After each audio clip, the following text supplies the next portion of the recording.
Let the day go now, let it fall away from you the way the light falls off the sea at the end of a winter afternoon. Slowly, and then all at once, and with no sound at all. And let the doors of it swing quietly shut behind you one by one. For I have a long and gentle story to tell you tonight. A true one. A documented one. And it is a story I mean to tell you the way the best stories are always best told, which is low and slow by a small fire, with someone doing the talking who wishes you nothing but rest,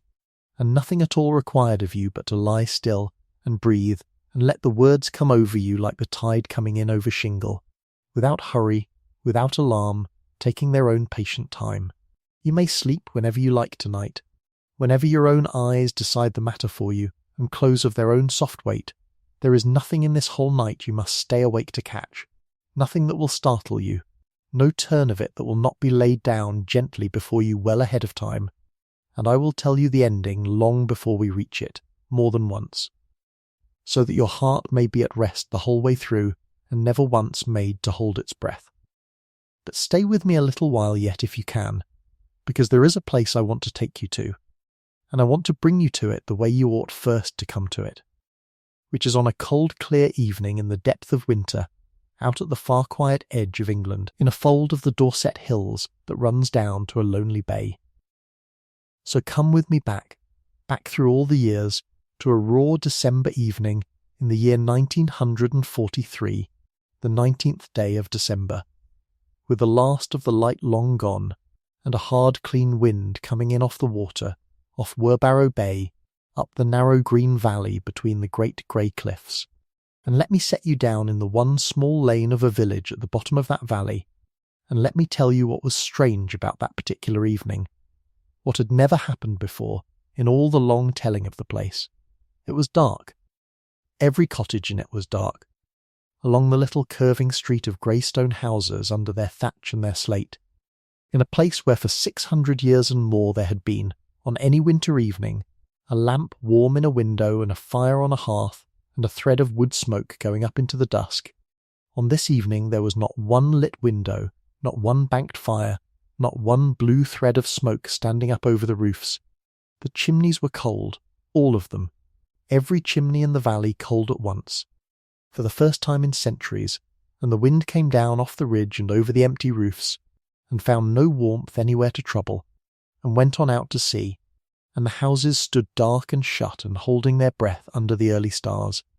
because that very day the last of the people had gone. 225 of them. That is the number, and I will give it to you plainly, the way I mean to give you all the plain facts of this story right at the front, so that none of them can steal up on you later in the dark. 225 people. The whole living population of the valley, every soul of them, gone out of it in the space of a single month, on the strength of a single typed letter, out of homes that some of their families had held for generation upon generation, gone, and the doors pulled to behind them, and the little grey village left standing whole and empty in the winter dark by the sea. And I will give you its name now, softly, the way you would say a name at the side of someone sleeping, because it is a name worth saying gently and worth keeping. The village was called Tyneham. Tyneham. In the Isle of Purbeck, in Dorset, down by Werbarrow Bay. Say it once to yourself, quietly, and then let it be, and let me stay by you and tell you the rest. Now I am going to do the thing I promised you I would do, the thing this whole channel is built upon, which is to tell you the end of it at the beginning, so that you are not lying there in the dark holding any part of yourself tight against a fear of how it turns out. Because a worry set down early is a worry you can sleep straight through, and I will not keep you on the edge of anything tonight. Not for 1 minute of it. So here is the end, told plainly and told now. The people of Tyneham did not come home.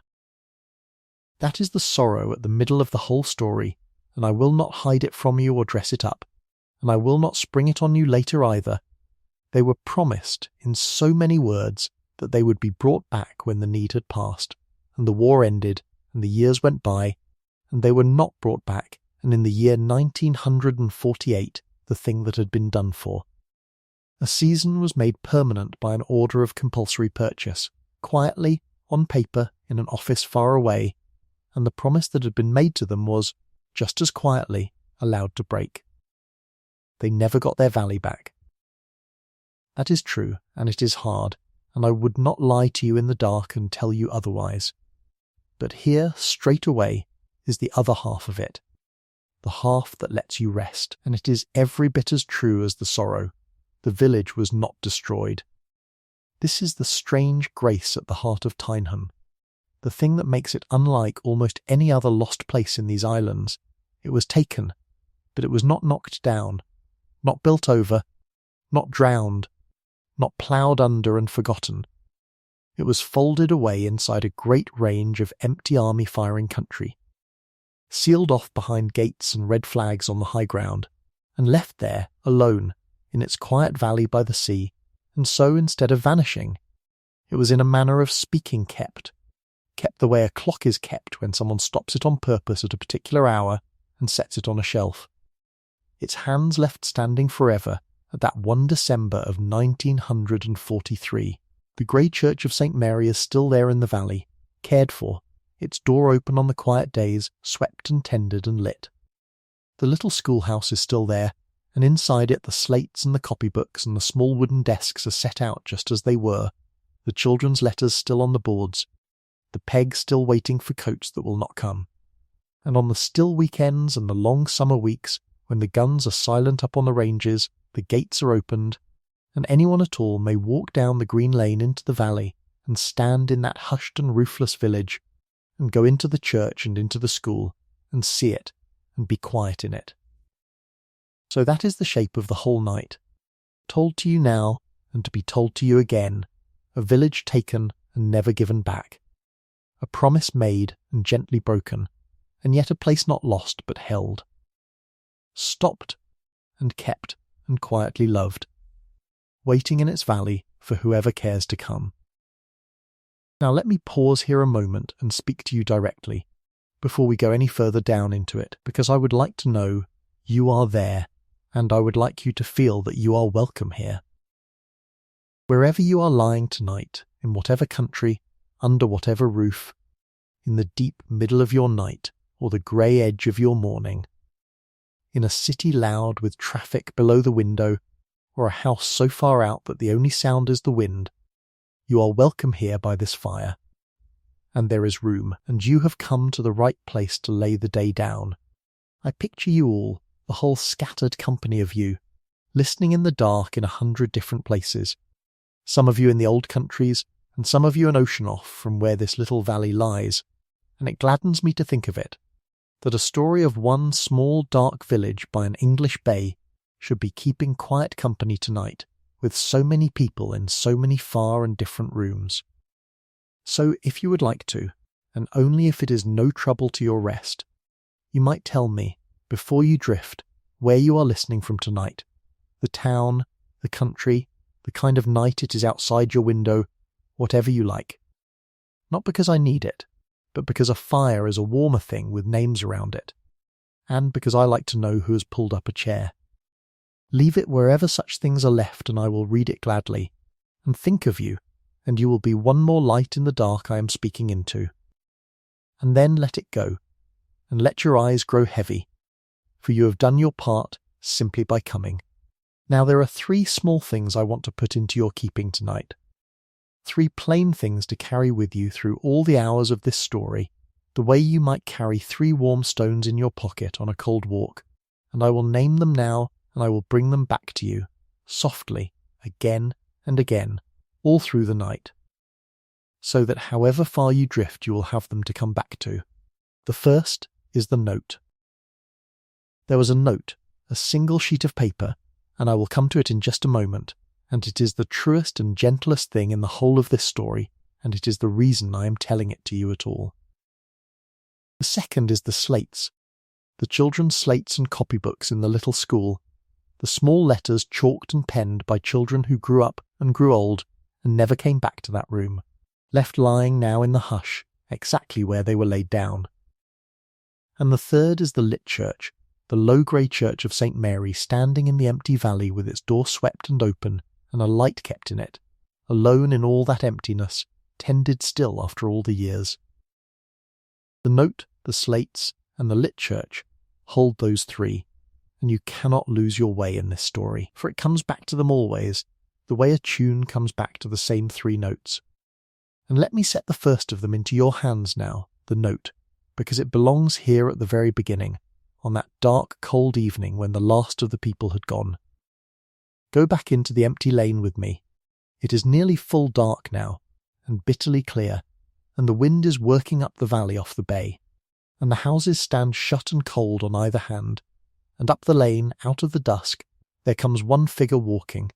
the last soul left to leave, a woman in a heavy dark wool coat, with the collar turned up against the cold, walking slowly up the middle of the empty street, and the tellings that have come down to us remember her name, and give it as Evelyn Bond, of the family that had long belonged to the valley, and I will call her by that name, and let her stand for all of them, for the 225, for everyone who walked out of that place that month. She goes up the lane alone in the cold, past the dark and silent schoolhouse where no lamp burns, past the low shape of the rectory standing shut against the trees,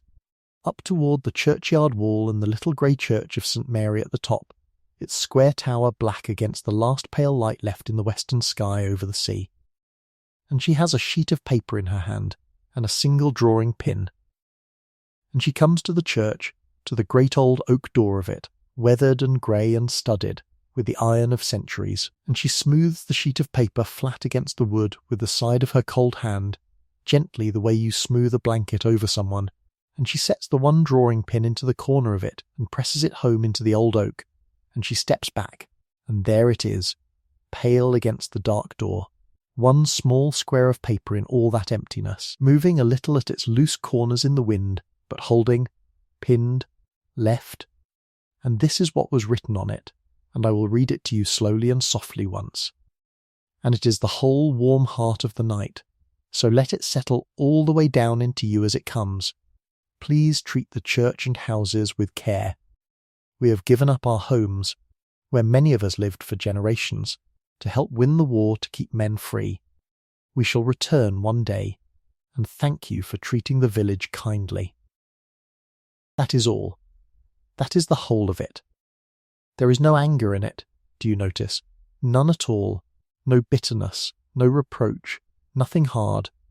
Only that grave and trusting courtesy. Please treat our homes kindly while we are gone. We have given them up to help keep men free, and we shall return one day and thank you. They pinned their trust to the door in one sheet of paper and turned and walked out of the valley, and left the whole of themselves standing in those two soft sentences, and went. And be easy now, for a story that opens on a dark and emptied village might make a listener brace, as though something dreadful must be coming, and I promise you it is not. Nothing was done to those houses that night or any night. No bomb fell on Tyneham, no fire took it, no harm came down that lane in the dark, only the wind and the cold stars and one sheet of paper on a church door. Everything I tell you tonight is documented fact, set down in letters and records and remembered by the people who lived it. And where the record runs thin, I will tell you so, softly, rather than certain, but there is no terror waiting anywhere in it, no cruelty to flinch from, no dark turn held back to catch you.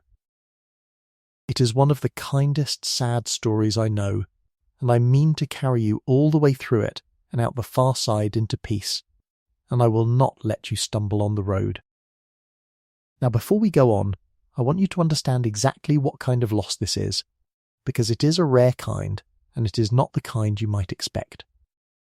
Most lost villages, and these islands are full of them, hundreds of them, sunk under the grass on the high moors and the lonely wolds, most of them died slowly, over centuries, emptying one household and one winter at a time until the grass came in over the humps of the fallen walls. They dwindled. They faded, so gradually that no one could ever name the day of it. But Tyneham did not dwindle. On the day the letter came, it was a living village, full and warm, with fires in every hearth and children in the school and the shepherd on the hill. entirely certain it would go on, and then it was given 1 month, and at the end of that month it was empty. It was not a candle guttering out. It was a village taken in a single breath, taken alive, taken mid-sentence. With the kettle all but on and the next Sunday's hymns all but chosen, lifted out of its own ordinary life whole and living, and set down, stopped, kept, exactly as it stood. And that is why it feels the way it feels to walk into it now, not like a ruin that time wore away, but like a room someone left an hour ago and meant to come back to, and never did. So let the note glow there on the dark door in your mind, that one pale patient square of paper with its 2 gentle sentences, moving a little in the sea wind and holding fast, all through the cold December night. And let me turn you, softly, away from it now, not to leave it, but to understand it, because a single sheet of paper as trusting and as sorrowful as that one is a very heavy thing, heavier than it looks, and it had a great deal to lift. It had 600 years of living to answer for, whole centuries of hearths and harvests and christenings and burials, all of it pressed into those few quiet words on a church door, and to feel the true weight of what that one letter had to carry, I think we must not stay here in the December dark, but go the long way round to it, all the way back and all the way down, before there was any church or any school or any name at all, back to the bare shape of the land itself, the valley and the cliffs and the little bay, because a village is never really the beginning of its own story. A village is an answer, always. An answer that people gave, slowly, over a very long time, to a question that the ground itself had asked first. And so, before we can rightly feel what was lost, we must go and stand where it all began, on the bare chalk under the wide sky, and hear the question the land was asking, long before anyone came into the valley to answer it. So come with me now all the way back, past the note on the door and the woman in the lane, past every roof and every hearth, past the first stone that was ever raised in that place, and past the first name that was ever given to it, back to the bare ground itself, to the land as it was before there was anyone at all to call it anything. Because I told you that every village is an answer to a question the ground asked first, and I mean to show you the ground asking, and I want you to understand before we meet a single soul of them that the people did not choose that fold in the hills out of the whole wide world by accident. They were led to it, gently, over the long, slow generations, by the shape of the land itself, which had been sitting there patiently for longer than there were words to measure, holding out to any tired traveller who should ever wander that way exactly the handful of things a body needs to stop walking and stay. And so before we love the people, I would have you love the place. And before we love the place, I would have you simply see it, empty, in the grey light of a morning before history, with no smoke on it, and no name on it, and no sorrow in it yet, only the wind and the grass and the sea, and I will walk you into it slowly, the way the first of them must have walked into it, coming down out of the high country not knowing what they would find. You're in the south of England, in the county of Dorset, on that long soft green coast where the land meets the channel, and the piece of ground I am bringing you to is called the Isle of Purbeck, and I want you to hold the word island loosely in your mind the way the people there hold it, because Purbeck is not truly an island at all, and never was. It is a great blunt fist of chalk and heath and stone thrust out into the sea, bounded on the one side by the channel, and on another by the harbour water, and on another by the river, so that it is very nearly cut off, and feels itself cut off, feels like a place apart, a place you go over into rather than merely across to, and yet it is joined to the rest of England all the while by a neck of higher ground, so that it is an island only in the way that a person can be an island, surrounded and set apart, and yet joined on at the last by something that will not quite let go. Hold that. An isle that is not an isle, because the whole story of the place is somehow already in that. A place a little separate from the world, a little forgotten by it, a little protected by its own apartness, and yet belonging to it, and reachable, in the end, when the world at last remembered it wanted it. And across this fist of chalk, running from the west of it toward the east like a great wall laid down by no human hand, there stands a ridge, a long high whale-backed ridge of chalk, smooth and green and treeless along its rounded top, rising up steep and sudden out of the lower country, and running mile upon mile in one great unbroken swell.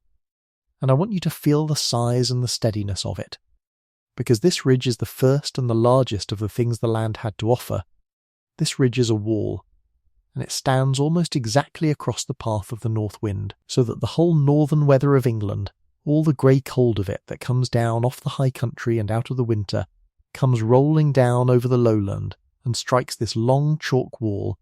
and breaks on it and pours up over the top of it and spends itself. And the ground on the far side, the seaward side, the southern side, lies in the great long shadow of shelter that the ridge throws down, warm out of the wind, tucked in behind the wall of the world, and that shelter is the first gift. Hold it as the first gift, the ridge that stands between a small soft valley and the whole cold north. Now come up onto the top of that ridge with me, up the long green shoulder of it in the morning, and stand on the whale back where the wind is, and turn your face to the sea, to the south, and look down, because so come with me now all the way back, past the note on the door and the woman in the lane, back to the bare ground itself, to the land as it was before there was anyone to call it anything. For the people did not choose that fold in the hills by accident, they were led to it, gently, over the long generations, by the shape of the land, which had been sitting there holding out to any tired traveller exactly the handful of things a body needs to stop walking and stay. So before we love the people, let me have you love the place. And before the place, simply see it, empty, in the grey light of a morning before history, with no smoke on it, and no name and no sorrow yet, only the wind and the grass and the sea. You are in the south of England, in Dorset, on that long green coast where the land meets the channel, and the ground I am bringing you to is called the Isle of Purbeck, and hold the word island loosely. For Purbeck is not truly an island and never was, but a great blunt fist of chalk and heath, thrust out into the sea, so nearly cut off that it feels a place apart, and yet joined to England by a neck of higher ground, an island only in the way a person can be an island, set apart and yet joined on at the last by something that will not quite let go, and the whole story of the place is already in that, a place a little forgotten and a little protected by its own apartness, and yet reachable, in the end, when the world remembered it wanted it. Across this fist of chalk there stands a ridge, a long high whale-backed ridge, smooth and green and treeless along its top, running mile upon mile in one great unbroken swell, and this ridge is a wall, standing almost exactly across the path of the north wind, so that the whole cold weather of England comes rolling down and breaks on it, and pours over the top, and spends itself, and the seaward side lies in the long shadow of shelter the ridge throws down, warm out of the wind, tucked in behind the wall of the world. That shelter is the first gift. Now come up onto the top of that ridge and turn your face to the sea, and look down, for here the land does its most beautiful thing. From the crest the ground does not run gently to the water, it drops, it folds, it gathers itself down into a hidden green valley cupped between the high ground behind and the cliffs before, a bowl of soft country perhaps a mile across, a small enclosed private green world you cannot see at all until you are right upon the ridge and looking into it, half hidden from the land by the wall of chalk and half hidden from the sea by the height of the cliffs, lying in its fold like water held in two cupped hands, sheltered, secret, green, a valley you could live your whole life in and feel the loud world had somehow overlooked you. And this cupped valley opens toward the sea between two great stone guardians, standing there yet, tonight, in the dark over the empty houses, as they have stood since long before there were houses to watch over. To the west runs a long high wall of cliff called Gad Cliff, a grey rampart standing up sheer and stern along the seaward edge, that takes the weather full in the face and gives nothing back, and shelters the valley behind its long shoulder from the worst of the sea wind. And to the east, at the very mouth of the bay, there stands a thing so shapely that once you have seen it, you keep it always. A steep green headland thrust out into the sea in the almost perfect shape of a pyramid, and it is called Werbarrow Tout, and it marks the eastern gatepost as Gad Cliff marks the western, and between them the sea comes in as a bay, a wide, shallow curving bay bitten out of the coast in one clean scoop, and along its inner curve lies a shore not of sand but of shingle, a long gentle crescent of grey and honey-coloured pebbles heaped by the sea above the tide line. And here I must ask you to stop and listen, for I am going to give you the one sound that lies under this whole story, the sound that was there before any of them, and will be there after all of us, the sound of the tide working the shingle, the long slow draw and the fall, the water climbing the bank of stones with a rush and a hiss, and sliding back with a long rattling sigh, and the gathering hush, and again the rush, over and over, all night, all year, all century, a sound with no hurry and no end, and nothing wanted of you by it. The patient breathing of the sea on the stones of Werbarrow Bay, and I want you to lay that sound down underneath everything I tell you tonight, so that whenever I fall quiet you may still hear it, the oldest voice in the valley, and let it carry you, whenever you like, down toward sleep. Now come down off the height into the green cup of the valley, and let me show you what runs through it, for a fold in the hills is only shelter, and shelter alone will not keep a people needs water, and here the land gave most generously of all. Down the eastern side runs a small deep wooded cleft, where a stream comes down toward the sea, and the people of that country have their own old word for it, worn smooth by long use, the gweil, and I would have you keep it. For it is one of the true words of the valley, and it means that wooded watery ravine where the trees crowd in along the run of the stream, and the water goes down over the stones toward the shingle, cool and green and shadowed even in high summer, a fold within the fold, and out of that gweil came running water, going down to the sea, and along its banks trees, wood, fuel and timber and shade, which the bare high wold above could never give.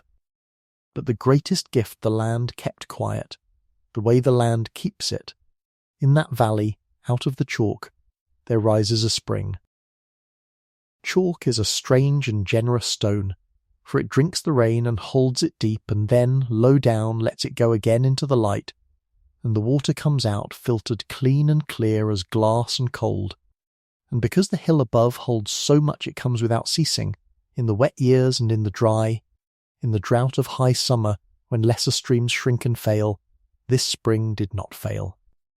Could not fail, kept rising cold and clear and steady year upon year, a never failing spring, and a spring that never fails is a place you can stake your whole life on, a place you can settle your children and your children's children beside, in the certainty that the one thing they cannot live without will be there,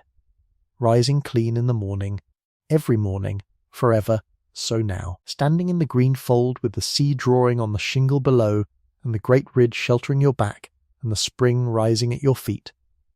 Let me count for you slowly all the things this one small fold held out to any tired traveller who should come down over the ridge. Shelter first,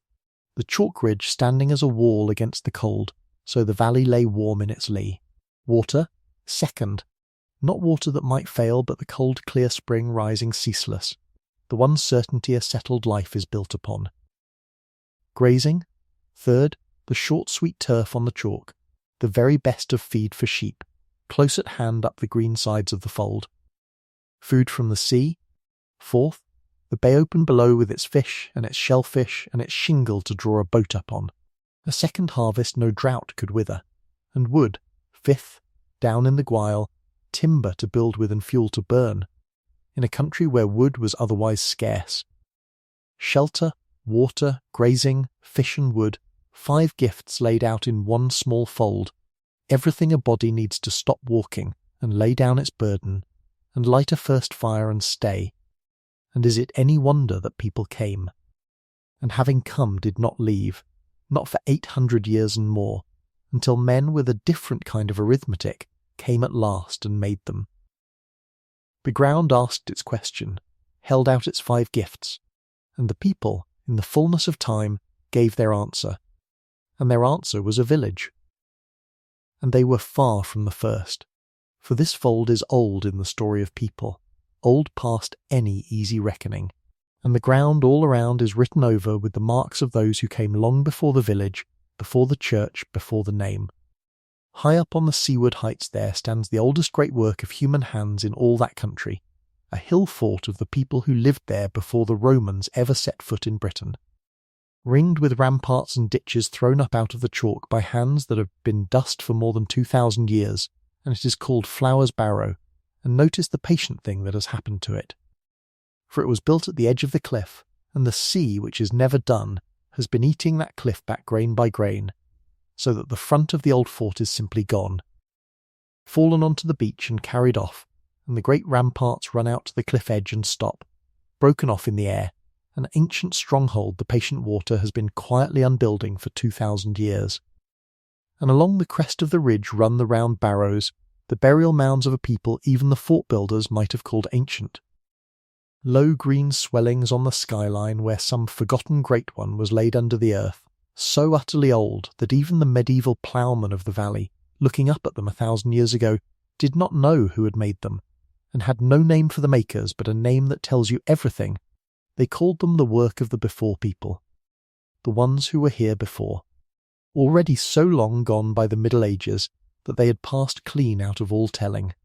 Hold that phrase, for it holds the whole vertigo of the place, that the very people we are about to call ancient looked up at something older still and shook their heads and said, "We do not know, the before people made that."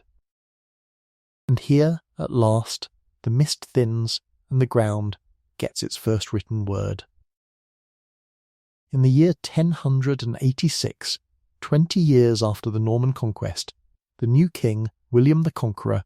sent his clerks across the whole of his country to write down everything in it, every manor and mill and plough,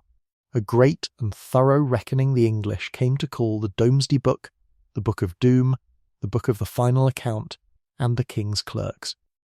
Riding across Purbeck with their ink and parchment, came at last to this fold in the hills,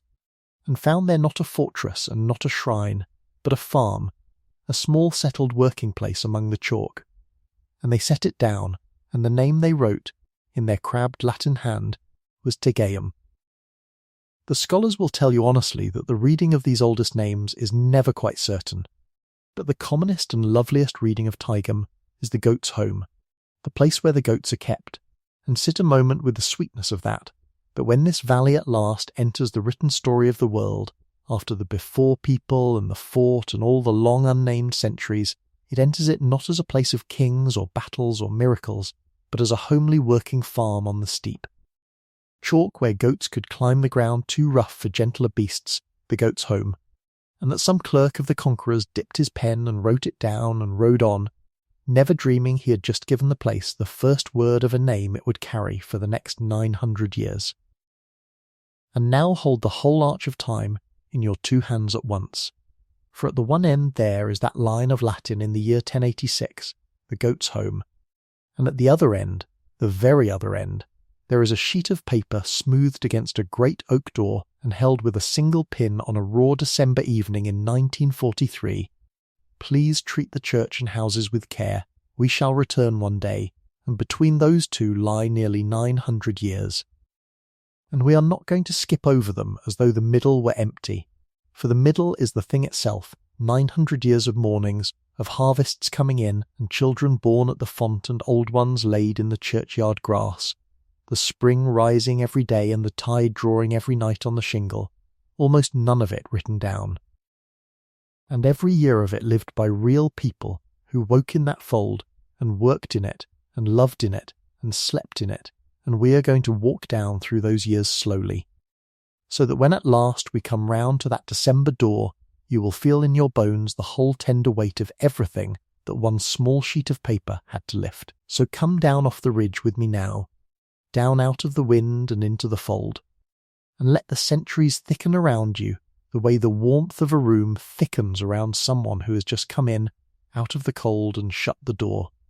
For we are in the Middle Ages now, down in the green cup between Gadcliffe and the steep pyramid of Barrow Tout, with the sea working its stones at the mouth of the bay under everything I tell you. And down here the years do not go by the way they go by in a Book of Kings. Up on the high roads of the great world, the dynasties change faster than a Tyneham man changes his coat, the whole ownership of England turning over in a season like a field turned by the plough. But down here the centuries move over the ridge the way cloud shadow moves over the down, a great soft darkness sliding across the green shoulder of the hill, and then it has passed, and the sheep have not lifted their heads. And nothing has changed in the only world the valley truly counts, the world of the year and the work, that turns on the seasons and not on the rains, so that in the valley the great fact was not the crown but the flock, and the flock did not care who wore the crown. Look, then, at the sheep, the way you would have seen them any morning through those long centuries, spread over the chalk in slow grey drifts, easing forward together a step as they graze, so the whole hillside seems to breathe uphill through the morning and downhill through the afternoon. For the short, sweet turf of the chalk is the best sheep ground in England, and the men of Tyneham knew that the wealth of the valley walked on 4 legs and grew a new coat every year, and asked only grass and a boy to watch it, and a dog to turn it. And so the shepherd is the oldest figure in the valley, out on the down from dark to dark with his crook and his great patience, and the sheep bells going, that soft irregular knocking music that carries so far on the still air that it becomes, after a while, a kind of silence, a sound you stop hearing, and only miss when it stops. And lay that sound down under this chapter the way I laid the sea down under the last, the small dull tonk and tonk of the bells moving on the chalk, the pulse of the valley's daylight as the sea is the pulse of its dark. And below the sheep, on the good deep soil of the valley floor where the plough could bite, look at the oxen, the great slow patient beasts leaning into the yoke 2 and 2, turning the same strips their grandfathers turned, the long dark furrow curling over glossy and wet, and the white gulls coming in off the sea to follow it. And the ground was worked in the old open way, in strips,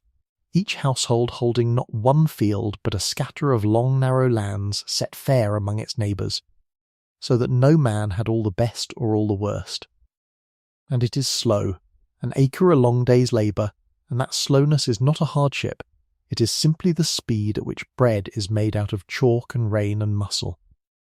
And up on the steepest ground, too sharp for the plough and too rough even for the sheep, look last at the goats, for the goats are still here, still earning the valley its name, working the steep faces where nothing else would go. Nimble and bearded and yellow-eyed, browsing the scrub and the ivy, giving their thin, strong milk, so that the valley is quite literally still doing the thing it was named for, still Tycombe, the goat's home. The name and the animal and the ground all agreeing the way 3 notes agree in accord. And there was a second harvest, one that grew no ridges and asked no plough. Follow the Gwyle down to where the stream lets out onto the great crescent of shingle, and there, drawn up above the reach of the sea, is a huddle of tarred boats and a short row of low fishermen's houses, the fishing row of Werborough, looking out over the bay with their backs to the land. And here is a whole other race of the same valley, a people who face the water and not the down, who read the tide the way the ploughman reads the soil, and go out in the grey of the morning through the surf and come in on the flood with mackerel by the 100 in their season, and lobster and crab out of the rocks under Gad Cliff. And the fish they did not eat or sell fresh they split, and salted and dried in the wind.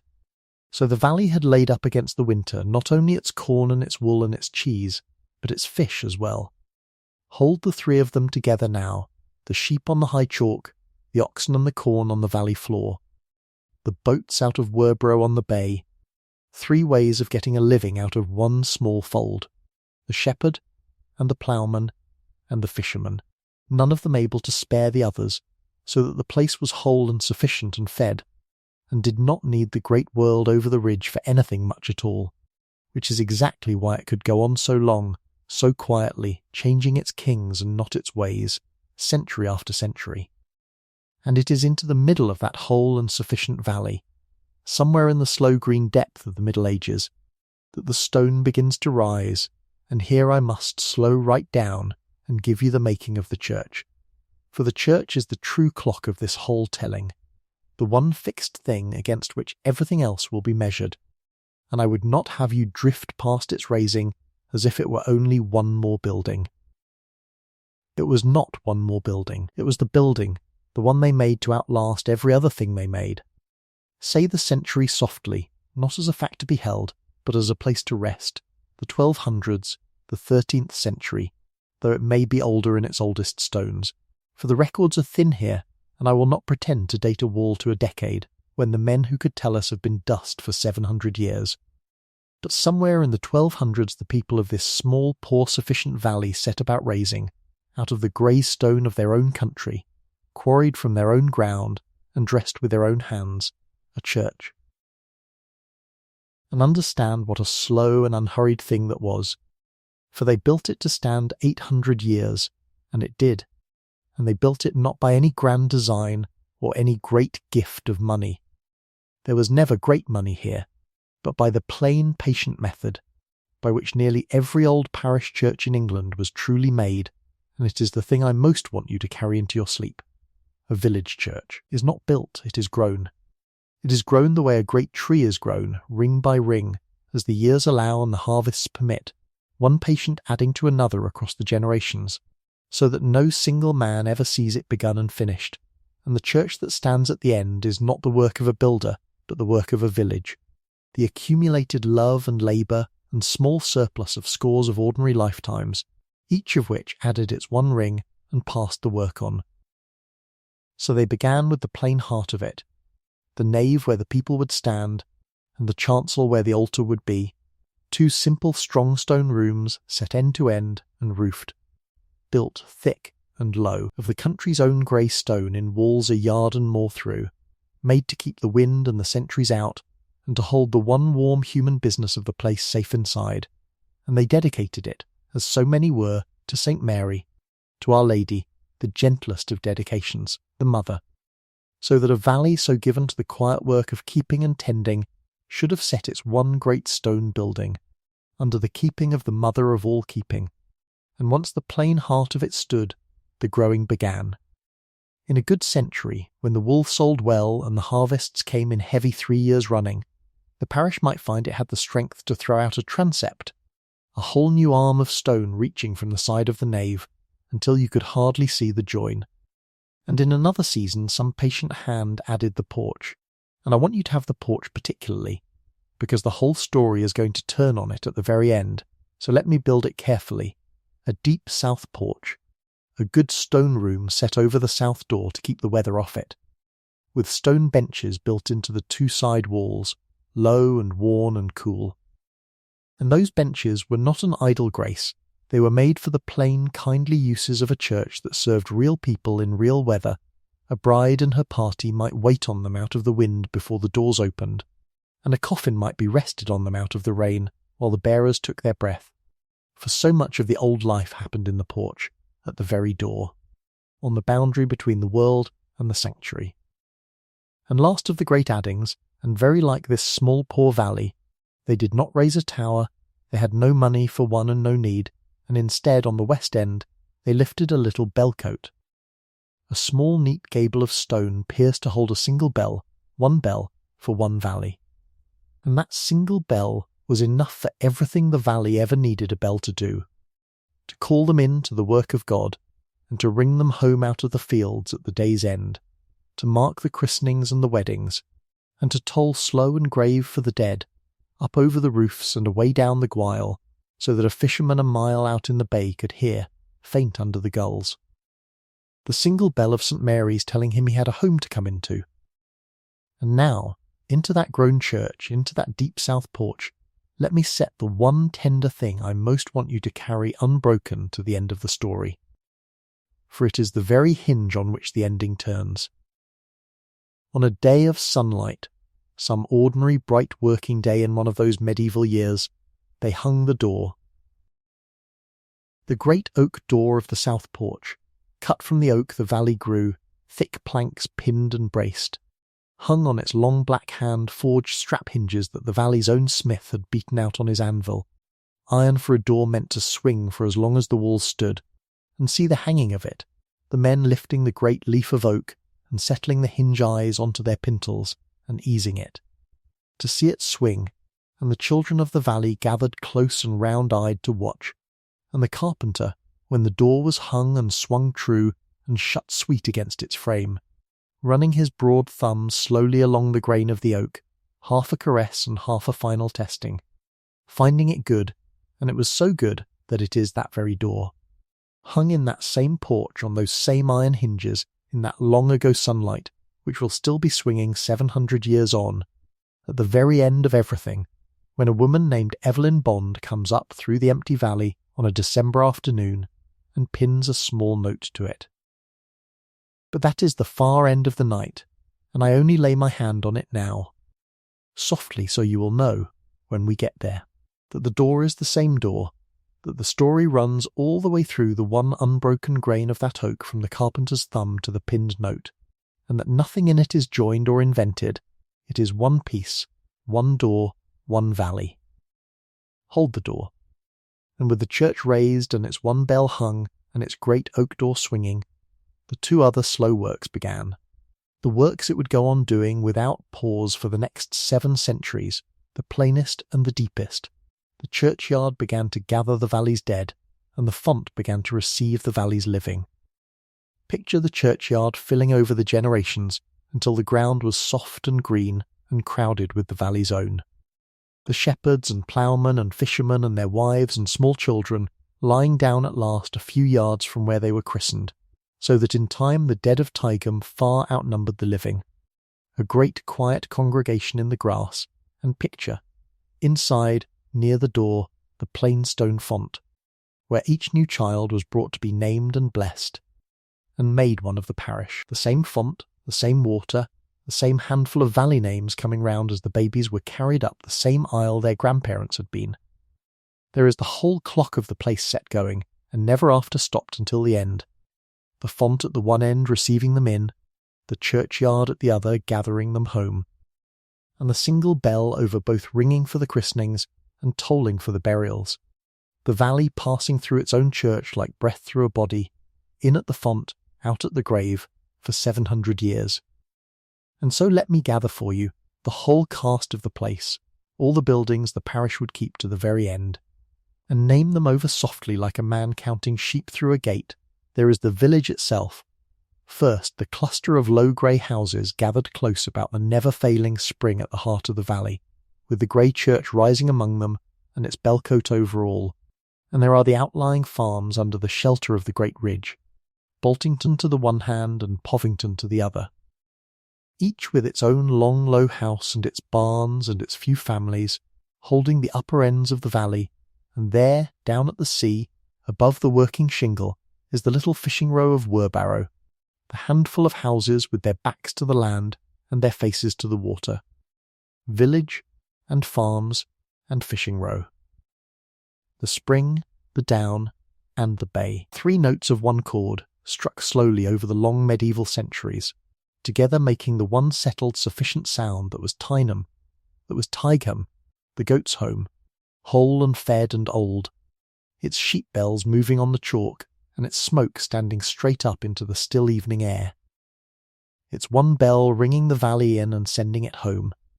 its great oak door swinging in the porch, its dead gathering in the grass, and its living gathering at the font, changing its distant kings and never its near and daily ways, going on and on under the cloud shadow as if it would go on forever. But a valley, however whole, is not yet a held thing until one family takes it up and keeps it. The church is the clock, but a clock must have a hand to wind it, and I have not yet given you the one family that would gather the whole of it, house and land and living together, into a single keeping and hold it, unbroken, squire after squire, christened and married and buried out of that one grey church, for 260 years, right down to the very year of the typed letter and the note on the door. And so the next fixed stone I must lay is a stone with a date cut into it, the cornerstone of all the human part of the story, and the date is the year 1683. Say it softly, not as a fact to be learned, but as a date to be laid down and left, 1683. It was a year that meant almost nothing to the wide world. Somewhere in the reign of the second Charles, but down here in this one small green fold, it was the year a family came to hold the whole of it, and having come, stayed, and having stayed, kept it, without a single break in the line. For 260 years. The family was named Bond. Hold the name the way you are holding the bell and the door gently, for it is the last of the great names I need you to carry, and it is a plain enough name. A working English name you could say in any market without a soul turning a head, and that plainness is part of the whole point of them. In that year a Bond bought the manor of Tyneham, and notice what it was that he bought, for he did not buy merely a house, nor so many acres, nor a title to be written after his name. He bought the manor, which in the old full sense meant the house and the land and the living all together, the roof and the fields, and the very gift of the parish church, bound up in a single purchase like three strands twisted into one rope,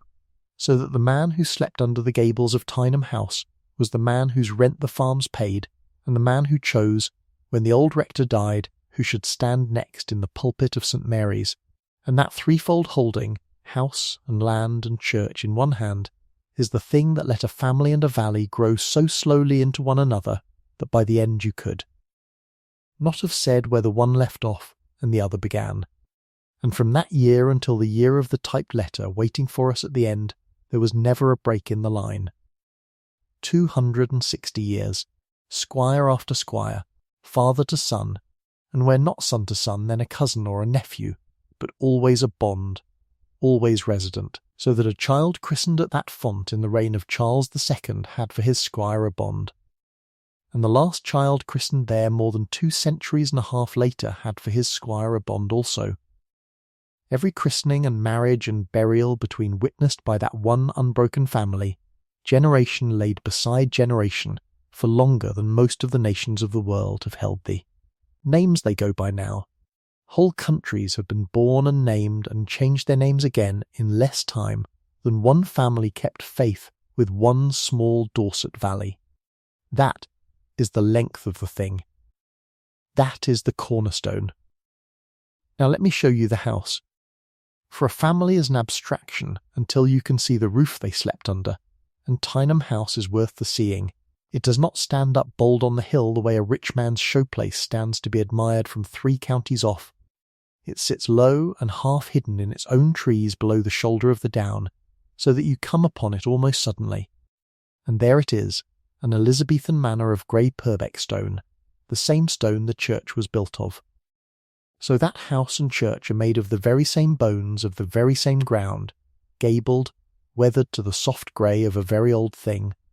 lichened gold and green, and set into the front the mullioned windows divided by slim uprights of stone into narrow lights, dozens of small panes held in lead, and behind that glass 400 years of afternoons. The low Dorset light coming in slantwise across the same flags, so that the very glass has seen more quiet ordinary days than you or I could number. There is a stone porch built out from the front, and over it cut into the stone, a date, the way those old builders cut the date of their work into the very fabric of it, plain and proud and lasting, a family saying in effect we were here, and we built well, and we meant it to stand, and it did stand. But here is the thing I most want you to understand about that house. It was a working house at the centre of a working valley, and it was never anything grander, and never wished to be. Go in through that dated porch and stand in the great hall, a wide high-stone flagged room warmed in winter by a hearth built deep enough to burn whole logs, and understand that this hall was not built for balls, not for dancing and fine dresses and the entertaining of grand company from London, but for rent days and harvest suppers, built for the valley, to hold the men who farmed the land and the men who fished the shore and their wives and children, gathered in at the 2 turning points of the working year to settle the accounts and eat the harvest home, an unglamorous, generous, useful room doing the plain, daily, endless work of stewardship, which is the least sung and the most necessary work there is. So let me put a rent day into that hall for you. One ordinary rent day out of the 260 years of them.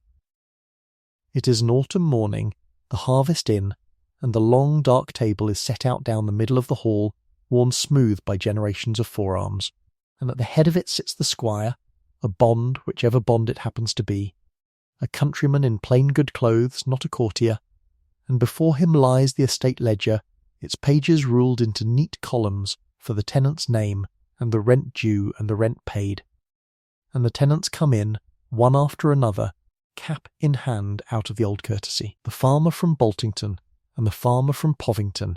and the men of the little fishing row, and the widows and the cottagers, each in their turn to pay what is owed and have it written down.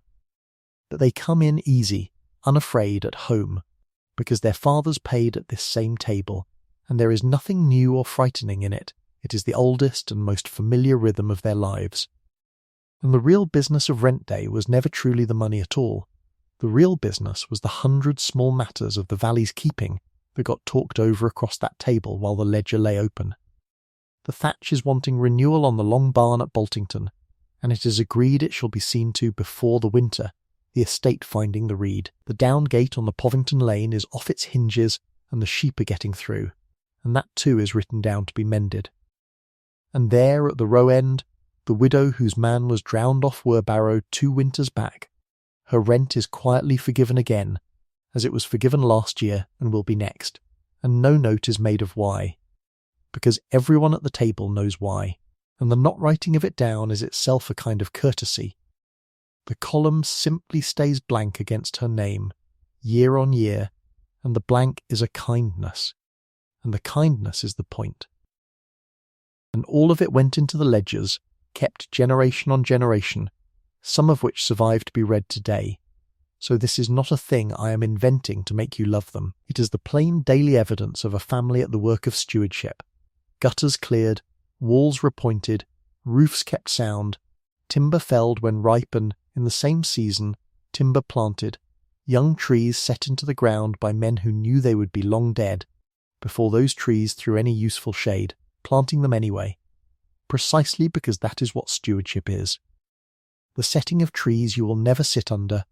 and there is no truer picture of what these people were. And because the living of the parish was in their gift, the house and the church walked in step down the whole length of those 2.5 centuries, side by side, made of the same stone, keeping the same people, and more than once the rector in the pulpit was himself a bond. A son of the house gone into the church, so that the squire in his pew and the parson in his pulpit were the same blood, and the valley was held, do you see, not by force, never by force. There was no wall and no gate kept against the people, and no soldier. Nothing but this. The valley was held by the long soft gravity of a family that decided, back in the reign of Charles II, to stay, and then simply, quietly, year after unremarkable year, stayed. A choice made once, in 1683, to belong to a place, and then 260 years of not unmaking that choice, of waking in the grey house in the trees morning after morning and choosing, without ever having to think of it as a choice, to keep faith with the land and the church and the people one more day, and one more, until the days stacked up into a length of time that outran nations. I am going to give this a name and ask you to hold it and weigh it, because you will need it later. I am going to call it the competence of keeping, not the drama of founding, not the glory of conquest, not any of the loud, bright things that get a family into the chronicles, only the quiet, endlessly renewed competence of keeping, of holding a thing steady and sound and cared for across generations, of mending the gate and renewing the thatch, and forgiving the widow, and planting the tree, and burying the dead, and christening the newborn, and doing it all again the next year, the plain mastery of continuance, the skill, and it is a real skill, of not letting a good thing fall. Weigh it as you lie there, 260 years of it, deep and soft and heavy as good soil. And then hold it, and remember it later, much later,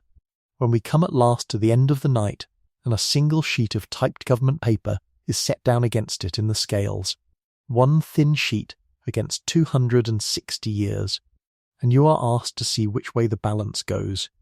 Hold the competence of keeping in one hand now, so that when the paper is laid in the other you will feel, in your own two hands, the terrible lightness and the terrible power of it. But that is far off yet, and there is no hurry, and I do not want to leave the warm hall for the cold paper one moment before we must. So let us step back out through the dated porch into the afternoon and go down, for the house sits low in its trees, and below it a wooded cleft runs down toward the sea, the Gweil, and if you follow it down through the trees toward the sound of water on shingle, you come out onto the open shore at Werborough, where the valley keeps its other great competence, its second unploughed harvest, and where, unlike the slow invisible stewardship of the house, the keeping can actually be watched, done by hand at the edge of the sea. Go down it slowly, the way a child going to the shingle would go, for the going down is half the pleasure. The Gweil is close and green and shaded, hazel and ash leaning over so the branches nearly meet above your head, cool even on a hot day. Full of the sound of the stream going down beside you over its bed of chalk and flint. There is wild garlic in the spring, and primroses on the banks, and later the blackberries the children come down for,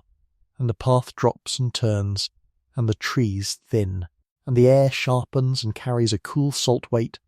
the smell of weed and shingle, and then all at once the trees fall back, and there is the sea. And this was the miller's place. There had been a family named Miller at Werborough so long, fishing that bay, that the name and the trade and the place had grown into one thing, just as up over the ridge there were bonds of Tyneham, and the two of them, the squire in his grey hall and the fisherman on his grey shingle, were the two great competences of that valley, the keeping of the land and the working of the sea, both held by families who had been at it so long that the doing of it had passed out of anything you could call a job and into a kind of being. And of the two, the fishing was the one you could stand and watch. So let me show it to you, the old shore seine for the mackerel as it was done in that bay for longer than anyone could say, so plainly that you could watch the whole of it with your eyes shut, which, I rather hope, is what you are about to do. It begins always with the old man, for in every such family there is an oldest man whose legs have gone past the boat. But who has the one thing that does not go with the legs, the eyes and the knowing behind them? A lifetime of looking at that particular water until he can read it the way you read a face you have loved all your life, and so on a fair morning when the season is on, he takes himself up the steep green side of the Tout to the lookout at the top, and begins to watch. And he is not looking at the sparkle on the water, for the sparkle is nothing.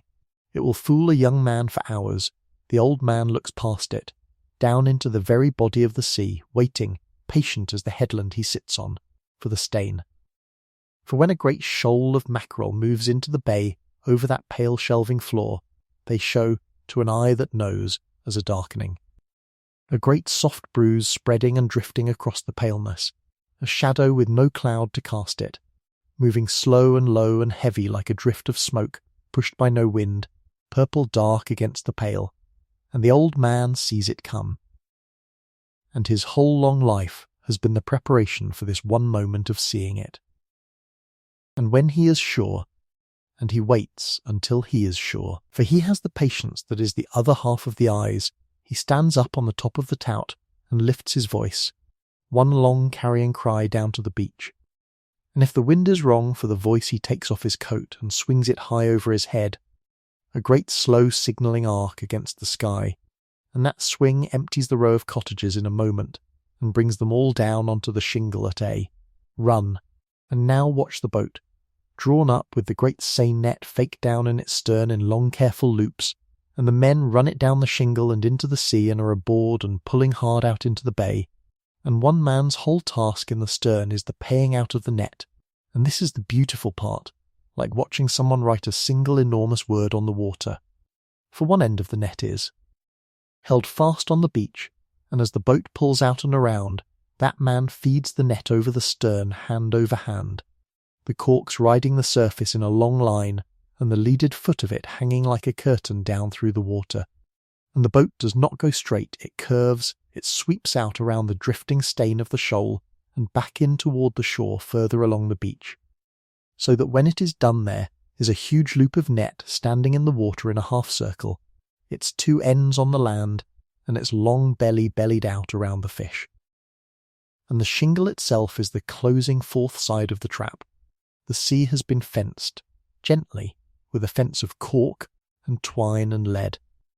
And the mackerel are inside it, and do not yet know it. And now comes the part that is the whole meaning of the thing, the hauling, and here is where you see who they were. For there are two long ropes running up the shingle now, and it takes everyone to draw that loaded net up out of the water, and so the whole hamlet ranges itself along the two ropes in two long lines, the men at the thick of it, bare feet planted in the shifting shingle. Leaning back, the women too, skirts curtled up and sleeves shoved back, hauling as hard as any, and the children, and this is the part I love, at the very tail of the rope where the pull is least, hauling with their whole small hearts, absolutely certain that it is their pulling that is bringing the fish in, and the true thing is that they are right. Every hand on that rope matters, and theirs are hands, and no one waves them off, they are counted, the tail of the rope is needed.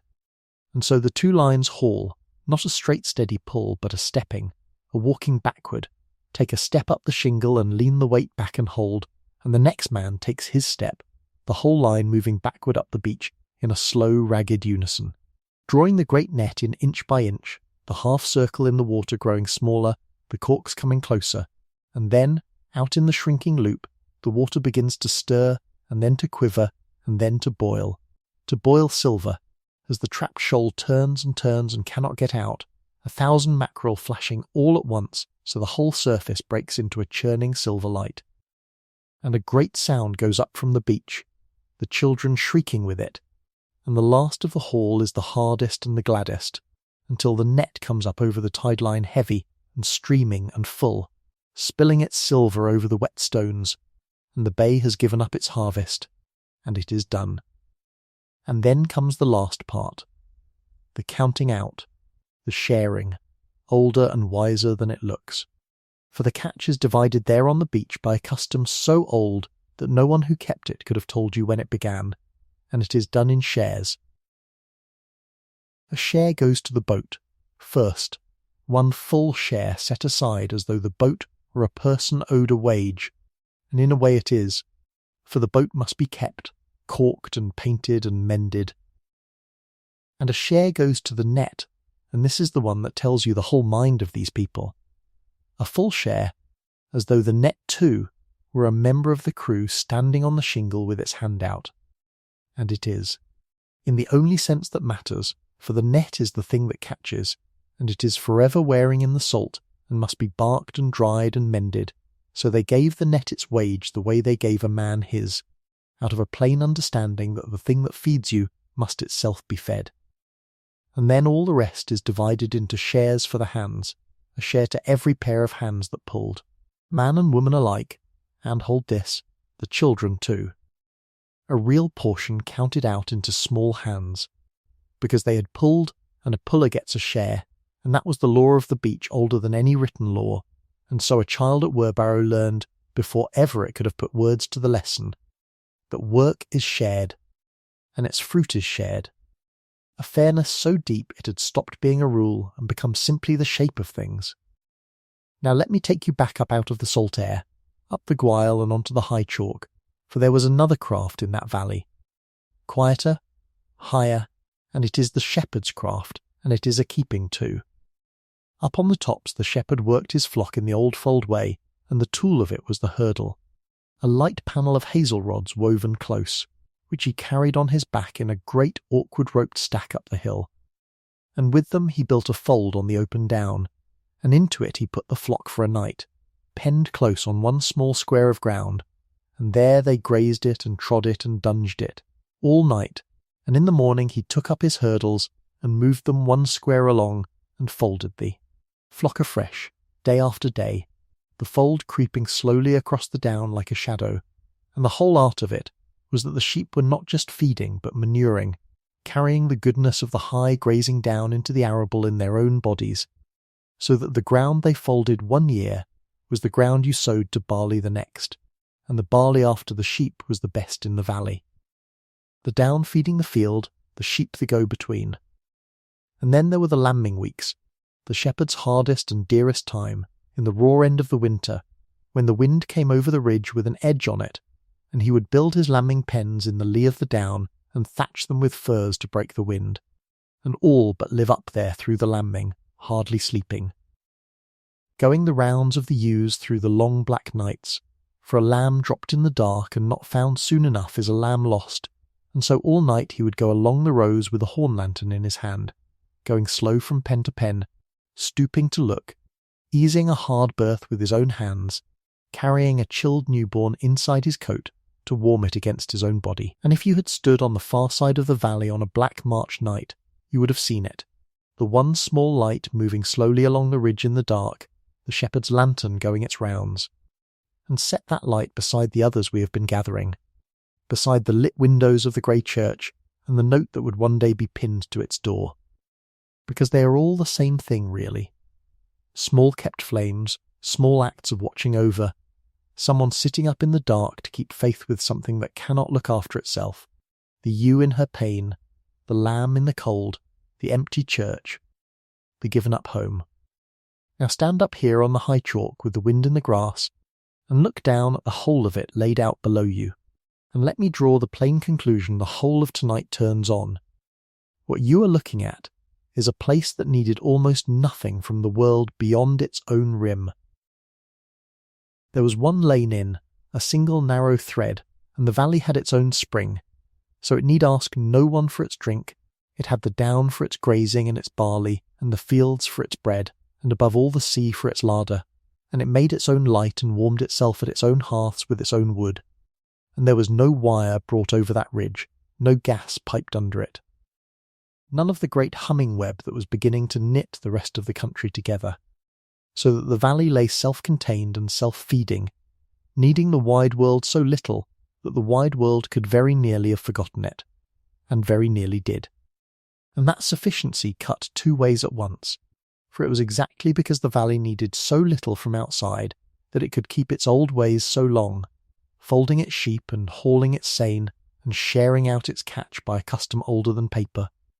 long after such ways had thinned and vanished from more open places. But it was also the very reason that what was one day coming to that valley would be so nearly unthinkable, because a place that has needed nothing from the world and given it no trouble forms a deep and reasonable trust that the world will let it be, and cannot imagine that one day the world might reach a hand over that quiet ridge and take the whole valley for its own purposes. But that is far off yet, and I only lay the seed of it and let it lie. For the valley did not know, and went on, generation turning after generation, in that deep, slow, certain wheel, christened at the font, married at the rail, laid at last in the churchyard grass with the sexton's spade turned up. More likely than not, an earlier holder of the very same name, someone laid there so long before that the memory is gone, but the name is not. And it is this turning that I want you to carry up now out of the old centuries and into the new, up into the 1800s, into the great bright noon of the valley, when out beyond the ridge everything was beginning to fill with iron and steam and hurry. And almost none of it came down the one steep lane. But one thing did come over the ridge, one good thing, one gift, and it came in the hand of a bond, a light meant for the children. And so we come up into the high golden noon of the valley's long day, into the 1800s, and feel the particular quality of the light that lies over Tyneham in these years, for it is the light of a place standing at the very top of its own long climb, that has come up through all the centuries we have walked together and now stands, without in the least knowing it, in the broad warm middle of an afternoon it believes will simply go on forever, the way every living place believes its own afternoon will go on, and is wrong, and is happy in being wrong. And out beyond the ridge the great world was filling up in those very years with iron and steam, with railways flung across the whole of England like a net thrown over a sleeping thing, with towns doubling and going black with smoke, the roar and clang of a century in a great hurry with itself, and almost none of it came over the hill. The 19th century, the loudest and most restless the island had ever known, went thundering past the mouth of the valley the way weather goes past a sheltered garden, and the valley heard the far rumour of it, and turned back to its own quiet work, grew its barley after sheep, hauled its mackerel off the shingle, rang its one church bell, and let the Iron Age roar by unregarded on the far side of the chalk. But one thing did come over the ridge, one good thing, and it came softly, on its best behaviour. In the year 1856, the Reverend Nathaniel Bond, and hold that name Bond, for the Bonds were the squires of Tyneham, and here, as with the fishing millers, the name and the place had grown into one thing. A bond in the great house, and a bond, often enough in the rectory too. In that year the Reverend Nathaniel Bond built a school. It was one room, a single schoolroom of grey Purbeck stone, low and plain and strong, set down near the church at the heart of the valley, with a little house built on beside it for the teacher, and, this is the touch that tells you what was meant by it, its own bell. Its own small bell, so that the valley that had for 600 years been called to worship by the one deep bell of the church now had a second voice, a lighter, brighter, higher, a morning voice, rung not for the dead and not for God, but for the children, to call them in across the fields to their letters, and set that little school bell beside the great church bell and the shepherd's lantern. And the fisherman's cry from the tout, and know it for another of the valley's kept and tended things, a small deliberate flame lit on purpose by someone who loved the place and wanted it to go on. And so, on the first misty autumn morning the school stood open, the children came. Down the lane from the farms up the valley, out of the mist that lay along the low ground. Small figures in boots too big for them, and up the Gwyle from Werborough, the fishing children climbing from the shore through the wet trees, and every last one of them carried the same two new things, held tight and held proud, a slate and a slate pencil. New slates, cool grey rectangles framed in wood, and the little pencils of soft stone that squeaked on them, and feel those slates please. Held warm in living hands on that misty morning, carried down the lane and up the Gwyle by children with cold noses and hot excited hearts. Because these are the very slates, hold this gently, for it is a long way off yet, that will one day be found still lying in the desks of this room, when it has been shut and dark for a lifetime, cold then and still, in a village with no children left. But tonight the slates are warm, tonight they are new, tonight they are squeaking under small proud fingers, and that is how I want you to keep them. Now let me take you inside, into that one room, for I asked you long ago to know one room of this valley better than any other, and this is the room. Look up first. The windows are set high, high in the grey walls, and that was done on purpose, so that a child sitting at a desk could see nothing out of them but sky, not the lane, not the sheep, not a bird, only the pale moving Dorset sky. So that the eye, having nowhere to wander, came back to the slate and the letters,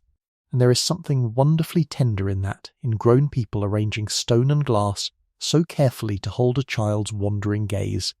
Then the desks, heavy iron-framed and pine-topped, ranked in rows, the iron black and cold and the pine worn pale by years of sleeves, and in each a little round hole for the white china inkwell, and the great hinged lids a child could let fall with a bang that went round the room like a shot and made the mistress look up.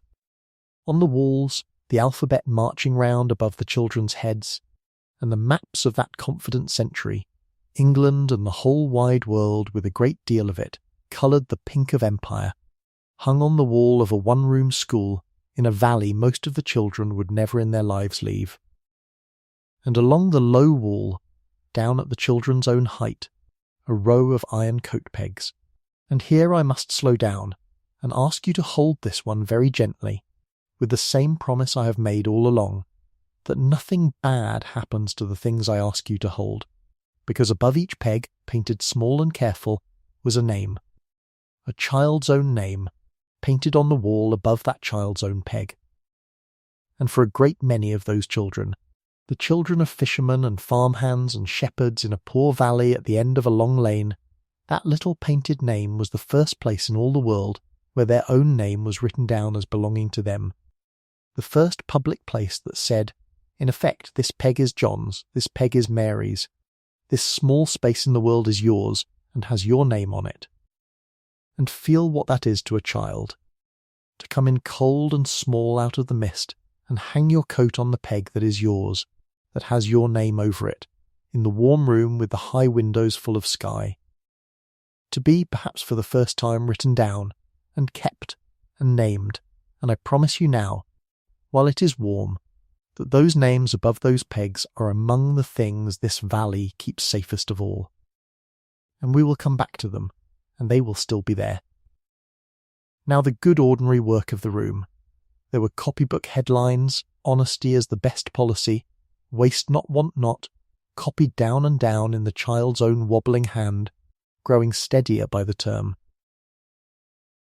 There were sums, the tables chanted aloud all together, 6 sevens and 7 sevens, the whole room saying it in one sing-song voice. There was the catechism learned by heart, and the kings and queens of England learned the way children have always best learned a long dull list, by singing it, so that an old man of that valley at the very end of his long life could still find those kings on his tongue where the child had left them. There was needlework for the girls, the sampler with its little verse, and there were the nature walks, the best of all, when on a fine day the mistress would take the whole school down the Gwyle to gather things, primroses in the spring, pale and cool by the handful, and blackberries in the autumn, the fingers and mouths all stained purple, and to name the birds and the flowers, and the neatest copybook page and the finest pressed flower was pinned up on the board. At the front for all to see, and to have your work pinned on the board, was a glory that made the whole cold walk down the Gwyle worth the walking. That is the room. Keep it. Now let me widen out from the one room to the whole living valley turning round it. Up the lane a little stood Post Office Row, and in one cottage the shop and post office together, the single small counter that was the valley's one thread to the roaring world beyond the ridge, and behind it the brass scales, kept bright, that weighed out the tea and sugar, and the great glass jars of sweets that made it a place of pilgrimage for every child with a farthing burning in a pocket. And the letters, above all, a letter to a son gone for a sailor stationed away at Portsmouth, a world away, a letter, thinner papered, more prayed over, to a brother gone right out of the world to Canada, months on its way and months in the answering, the valley's one thin thread of words stretched out over the water to the ones who had left, kept up faithfully across that brass-scaled counter. And down at the heart of it, lit in the evenings, the rectory study, and in it the parish register, the book of the valley's own souls, christened and married and buried. Its pages showing the same few surnames coming round and round, the same names the school painted above the pegs, married into one another and buried beside one another generation on generation, a whole valley written down in a handful of recurring names, kept in a book, in a lit room, by a family that had kept the place for longer than the book itself. And round all of this turned the farm year, the winter ploughing, the spring lambing and the lanterns again in the wet dark, the June mowing and the whole valley smelling of cut hay, and then the crown of it, harvest home, the great barns swept and hung with grain, the fiddle brought out and the boards thundering under the dancing, the whole valley glad together in the warm dark, and over the top of it the church year, from the harvest festival with the ripe sheaves heaped at the chancel step round to the candlelit carols at midwinter, the small church full and golden in the black cold of the solstice, the valley gathered once more into the one lit room, keeping its faith and its warm lit centres burning against the dark on the shortest nights. And now, so that you have a living heart to carry all of it in, let me give you one boy. There was, among the valley children, a boy of the Gould family, and I will call him John Gould, and I must tell you softly that the Goulds were a valley family a little beyond the neat reach of the registers, so I cannot give you his every date the way I can give you the year the school was built, but he was real, and his people were of that valley, and I bring him to you now on purpose, a boy. so that he can go with us the rest of the way and come back to us, faithful and old, at the very end of our night. So hold him. A boy who knew every bird's nest in every hedge, and would climb to it. Cap in teeth, a boy sent running on errands up to the house and down to the shore, knowing every shortcut a grown man had forgotten. A boy who knew, above all, every wobbling stepping stone across the stream, which one turned under the foot and which one held, knew them in the dark, the way you know the stairs of your own house. A boy so woven into the valley that the valley was simply the whole size and shape of the world to him, as it was to all of them, and as it deserved to be. Keep John Gould. He will be back. And now, before the light changes, let me tell you of the gentle modern things that did at last come over the hill, for some did come, and they came shyly, on their best behaviour, and the valley took them in without letting them change it. There came, in 1929 or thereabouts, a telephone kiosk set up by the road. One telephone in a valley of farms and fishing cottages.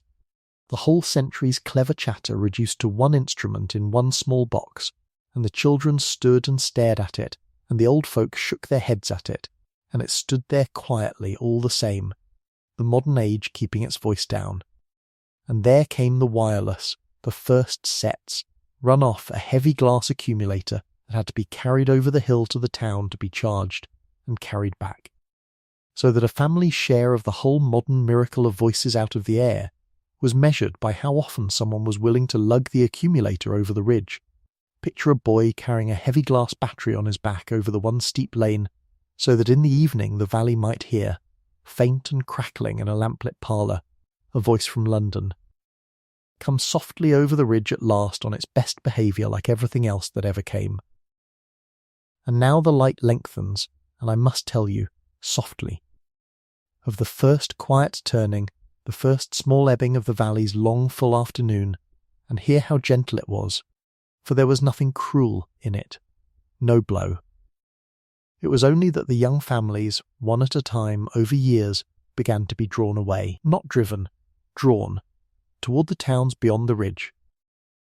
toward the wages that were steadier there, and the work that was surer, and the cottages that had, more and more, the taps and conveniences that a valley at the end of a long lane with its own spring and its oil lamps did not have. And so,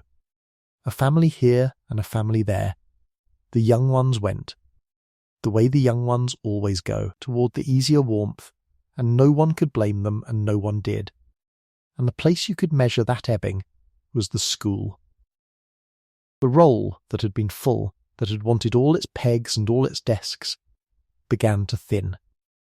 The bright morning bell called in fewer and fewer children. Where there had been dozens there came to be a score, and then fewer, and at the very last there were 9. 9 children in the room built for a valley full of them, 9 coats on 9 of the many pegs, 9 slates in 9 of the desks under the high windows full of sky. And in the year 1932, with 9 children left and no more coming up behind them, the school was closed. There was no ceremony, and that is the thing I find not sad exactly, but almost unbearably tender. No last speech, no gathering, no bell rung on purpose for the ending. The mistress simply, on an ordinary day, at the end of an ordinary afternoon, let the 9 children out for the last time, and tidied the room, and took up her key, and turned it in the lock, and went. And here is the wonder of it, the thing that makes this the room I asked you to know better than any other. She turned the key on a room left almost exactly as the children had left it. The slates were still in the desks, the maps were still on the walls, England and the pink world. The alphabet still marched round above where their heads had been, and the names were still painted above the pegs, John's peg, Mary's peg. Every small first written name still there in the empty room, waiting over the empty pegs. A room shut up whole, asleep, and hold this, the very heart of our whole long night. A room keeping everything. Not a room robbed and stripped and let fall, but a room locked and kept, whole, entire, with the slates in the desks and the names above the pegs, sleeping behind a turned key. And if you have been afraid, anywhere in our night, for any of the things I have asked you to hold, for the warm new slates, for the little painted names,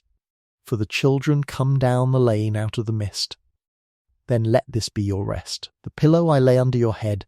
This is the room that is kept safest of all. Nothing is lost from it. It is only asleep. And the valley itself did not die. I want to be gentle about that. It only drew its coat a little closer as the evening came on. There were still, in the middle of the 1930s, some 225 souls in it, farmers and shepherds and fishermen and the folk of Post Office Row and the house. A whole living valley still, only quieter, only older, only a little smaller than at its noon. The church was still full on the feast days. The harvest festival still heaped the chancel step, and the carols still filled the dark midwinter with candlelight. And up at the great house the Bonds still held their garden 50 on the lawn in the summer, the whole valley up the drive, and onto the wide green grass in its best clothes, the stalls and the tea and the games under the old trees, all together in the long golden afternoon light. The valley gathered once more, warm and whole and glad, into a lit room made only of summer air and green grass and long light, but a lit room all the same, and full.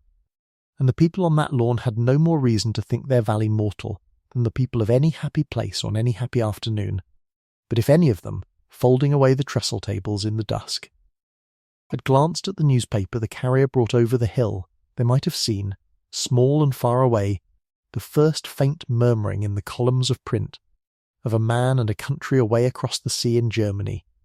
Nothing to do with a green valley at the end of a Dorset lane. Nothing that could ever come over so high a ridge, a murmur, only on the far edge of the evening. As the light went and the valley, 225 souls strong, drew its coat closer and turned, all unknowing, toward the autumn that was coming. And so the newspapers went on murmuring their far-off names all through those last long summers, and the valley heard them the way you hear thunder on a distant coast, when you are lying warm in a garden with the bees going over. For if you had stood that last golden season on the house lawn, and said to any soul there that a war was coming, they would have agreed with you, and gone on pouring the tea. Because wars had always happened, and the valley had watched a good many come and go from behind its ridge, and had never once been asked to be more than sorry about them. For the shape of the place was a fold in the hills with one steep lane going into it, and nothing going out the other side but the sea. Nothing a war could possibly want, nothing to bomb, and nothing to take but grass and cottages, and a church, and a shabby lovely old house, and the 225 people who kept them. And so the valley believed. The way you and I believe the sun will come up, that whatever iron the century was forging beyond the ridge would pass over the top of them like weather over a wall and leave them their lane and their bay and their bell, too small and too quiet to be worth the trouble of a war. Hold that certainty gently, the way you hold a thing you know to be lovely and know to be wrong, for it was both, and the people who held it were not fools. They were only doing what all of us do, which is to reckon the future out of the past, and be caught every time by the one thing the past did not think to warn us of. And so we come to the morning, a Sunday morning in the very beginning of September, in the year 1939. An ordinary soft grey gold Dorset Sunday, with the dew burning off the churchyard grass and the smell of the sea coming faint up the valley, and the people doing exactly what the people of that valley had done on a Sunday morning for 1,000 years. The quiet domestic getting ready that comes before the church going, the boots being done and the collars fought with and the Sunday joints set into. Roast and the breakfast things washed up in the deep stone sinks, and fix on one small thing in one of those kitchens, on the washing up water going slowly cool and grey in the bowl with the plates stood to drain, because that is where the morning was when it turned, and that is how these things always find us, not on a stage, but at the sink. For the valley had wireless by then, some of the houses did, and word had gone round that there was to be something on the wireless that morning, that the Prime Minister himself was to speak, and so in the houses that had a set the family gathered near it, and the neighbours from the houses that did not came quietly in, and stood along the wall, and they waited, and the water cooled in the bowls. And at 11:15, the set spoke with one voice, a grave and old and tired and careful voice. The voice of a man who had tried a thing very hard and failed at it, and knew what his failing was going to cost. And the room went still to hear it, and the voice told them, in the flattened way of a man reading words he has read over too many times, that no such undertaking had been received, and that consequently this country was at war with Germany. Consequently this country is at war with Germany. Let the sentence lie there in the quiet the way it lay in those kitchens, that word consequently doing all its careful lawyerly work, as if a war were the natural and orderly result of a sum that had simply come out wrong. And the people heard it, and nobody cried out, and nobody fainted. Because that is not how such news is truly taken. It is taken with a small breath and a glance from one face to another, and then, very often, with the resuming of some small task, the picking up of the dried plate, the wiping of the clean table, the ordinary hands going back to the ordinary work, because the work is the handrail. You hold in the moment the floor tilts, and then they went to church, because it was Sunday, and the bell rang as it always rang, and they walked up the path between the leaning stones as their grandparents had walked. And on the path the news went with them, and this is the picture I would have you keep of that morning above all the others. The news going hand to hand along the church path, passed from the ones who had heard it to the ones who had not. A low word and a nod. A hand laid on a sleeve, have you heard? It's come. It's war. Passed quietly down the line of Sunday dressed people the way the collection plate would be passed a half-hour later inside. Only this plate held no coin, but the one heavy piece of news the century had at last sent down the steep lane into the valley, with all their names on it. And here is the thing I love about them. They went in, and they sang, and they prayed for the king and for peace, and they came out and walked back down to their cooling dinners, and by the afternoon the valley had done with the news the thing a valley does, folded it into the day's work and made it small enough to carry. And the talk over the Sunday tables was already sensible and in its way comforted, for there would be ration books, surely, and the blackout, and the young men away a year or two doing their bit. But here, behind the ridge, down the one steep lane, with nothing to bomb and nothing to take, here, they told one another, gathering the certainty back around themselves like a coat that had slipped. Here nothing much would really change. And they were right for a while, and that is the quietest cruelty in this part of the story, that they were right for a good while, that the war did not come down the lane in 1939 with a crash and a fire. It came the way the grass comes, by increments, by reasonable small steps, each one of which was bearable, each one of which could be met and absorbed and lived around, so that at no single moment did any soul stand up and cry out that they were being surrounded, because you cannot see a thing closing round you when it closes one gentle inch at a time, and every inch has a good reason, and every inch is smaller than your fear of it. So let me show you the inches, one at a time, and let none of them alarm you, because none of them alarmed the valley. The first was the blackout, and there is something almost tender and almost comic in the blackout coming to Tyneham, for it was a law made for cities, for streets full of lamps and windows full of light that must be put out lest the bombers overhead should read the shape of a town by its own shining. And here it came down the steep lane, to a village that had never in all its centuries owned a single street lamp, where the dark had always simply been the dark, and now the law said even the small yellow squares of the neighbours' windows must go too, and so the women of the valley cut and hemmed the heavy black cloth,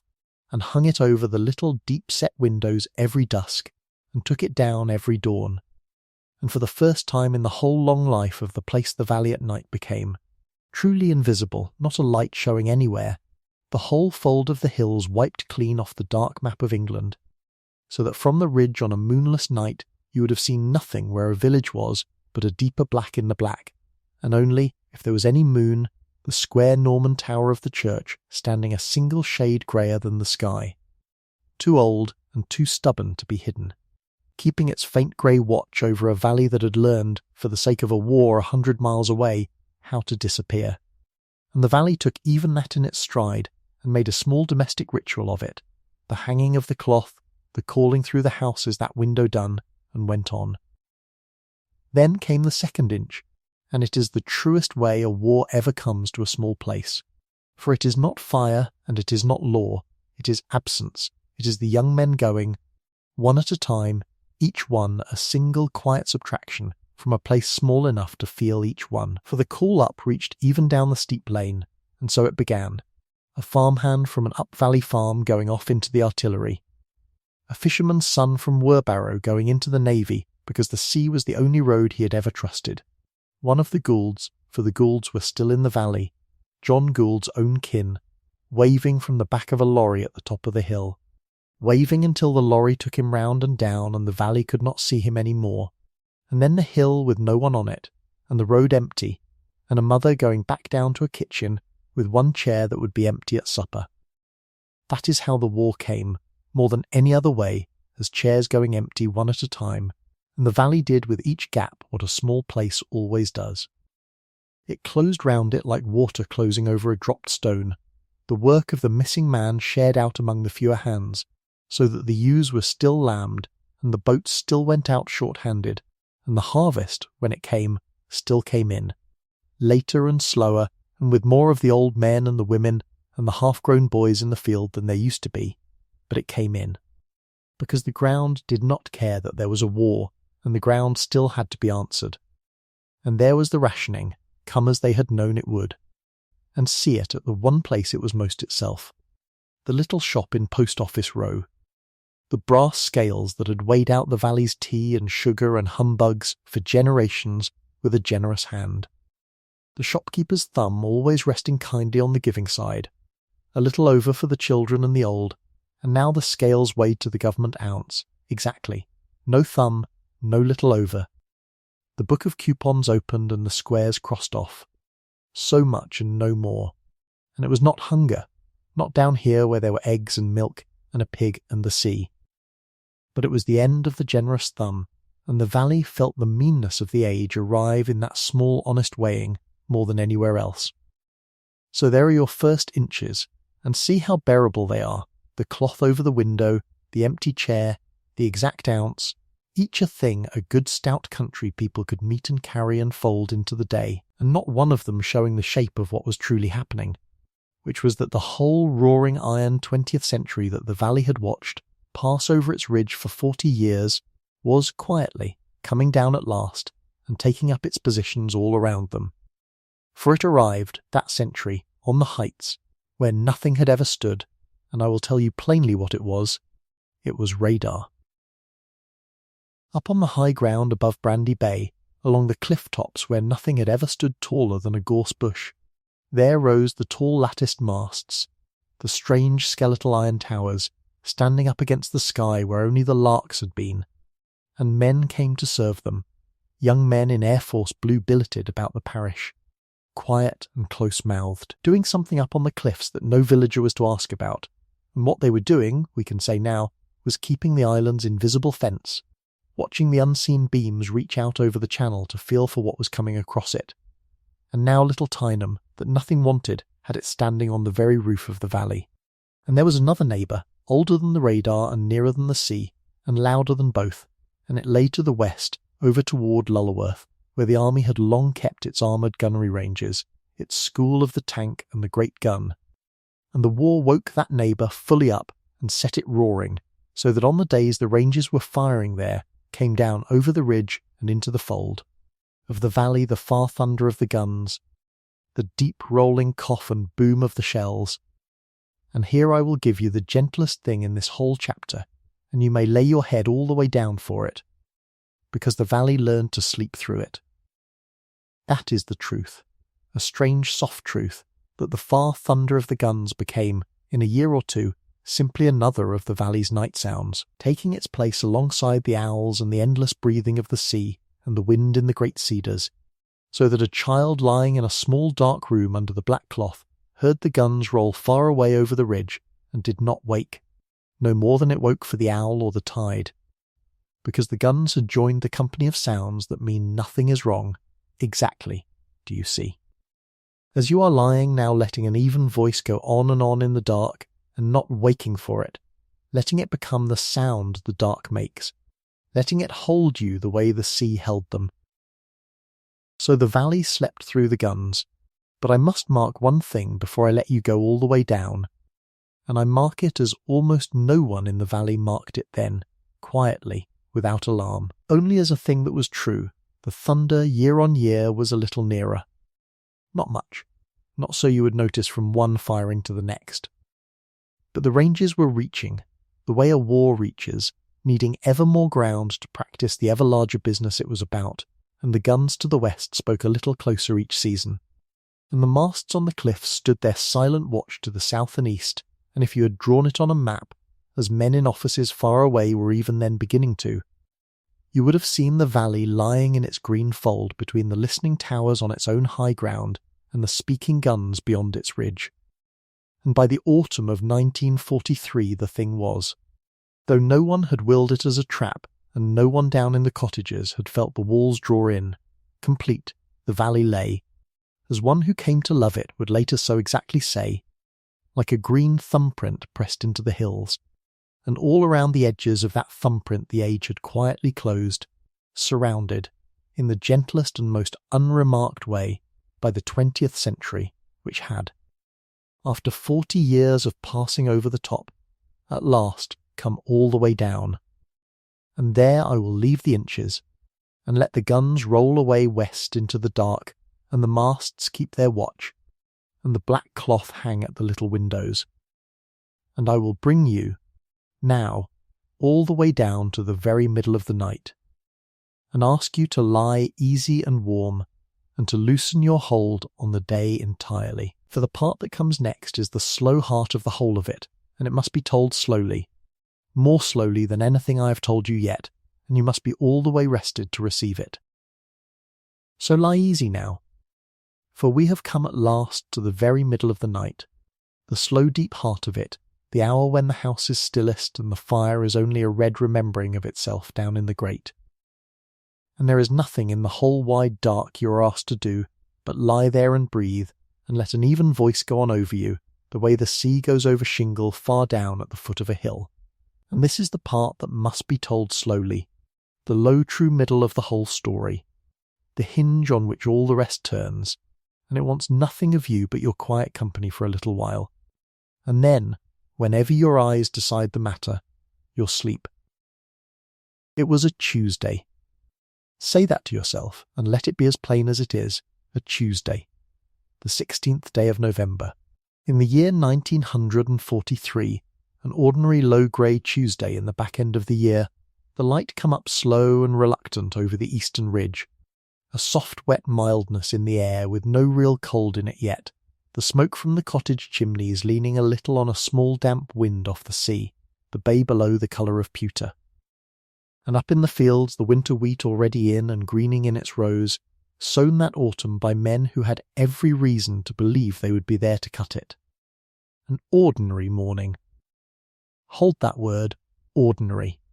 and hold it tenderly, for it is the last morning I can give it to you, and they did not know that. And there is a great gentleness owed to people in the last ordinary morning of a thing, a gentleness they cannot give themselves because they do not know to. And down the one steep white lane there came, as it came 6 mornings out of 7, the post, one of the small good rhythms of the place, a known man doing a known thing, bringing the valley its thin ration of the outside world, a card from a son in the Navy, a bill, a seed catalogue, nothing in it. Most mornings, that could not wait till the kettle boiled. But this morning the bag was heavier than it looked, though it did not weigh an ounce more on the postman's shoulder, and I will tell you why. Because this morning, for every household alike, without exception, there was the same letter, the same envelope for the biggest farm and the smallest cottage, for the rectory and for the great house itself. One identical envelope apiece, thin, official, buff-coloured, with those 4 small cold words printed along the top that every household in England had learnt to feel in the stomach before ever the flap was lifted, on His Majesty's service. And each envelope held 1 folded sheet, and every sheet said the same thing, and so the thing that came down the hill that mild grey Tuesday was, though the postman did not know it, heavier than anything the valley had ever in all its centuries been asked to lift. Now come in through the doors, for a letter is only paper until it is in a room. Come into a low cottage kitchen, the stone floor worn into hollows by generations of the same few feet, the fire in, the oil lamp trimmed low, the kettle just beginning its small song on the hob. And here is the fisherman's wife, the bread already cut for the man's breakfast when he comes up wet and cold from the boat, and the letter propped where letters are always propped. Against the foot of the clock on the mantel, waiting, because you do not open a thing like that alone, you wait until the man is in, and his boots are off, and the tea is wet. And so it stands there against the very clock that is ticking the morning away, and the woman goes on with the bread and glances at it, and says nothing. And when the man is in, and the tea is poured and steaming, then it is taken down and opened, carefully, with a thumb, not torn, and here is the truest thing of all. In a house where reading came harder to some than others, it was handed to whoever read best, and read aloud, slowly, into the warm small room, so that all of them should hear it together, and none should have to take it in alone. So let me read it the way it was read into those rooms. For the letter survives, we have its substance and much of its wording. It began in the flat, courteous voice of the government at war, and said, near enough word for word, that it had become necessary to move the troops, that the army had urgent need of further ground on which to train for battle in the conditions of modern war, and that ground was wanted over which they might train freely and with live firing. And then it said the thing that was meant, I do not doubt, to comfort, and that has a terrible sound to it now. Down the years it said that the most careful search had been made to find an area that would involve the smallest possible number of persons and the least possible disturbance of property. And then, having said that they had looked everywhere for the place where the fewest people lived, it named the place they had chosen. And the place was this valley, this one, named in cold type, bounded and marked upon a map that came with it, a line drawn round the whole of their world by a hand none of them would ever meet, and it told them, in the plain language of a date, that every civilian soul must be gone, out, away, the whole of them, their households and their stock and whatever they could carry,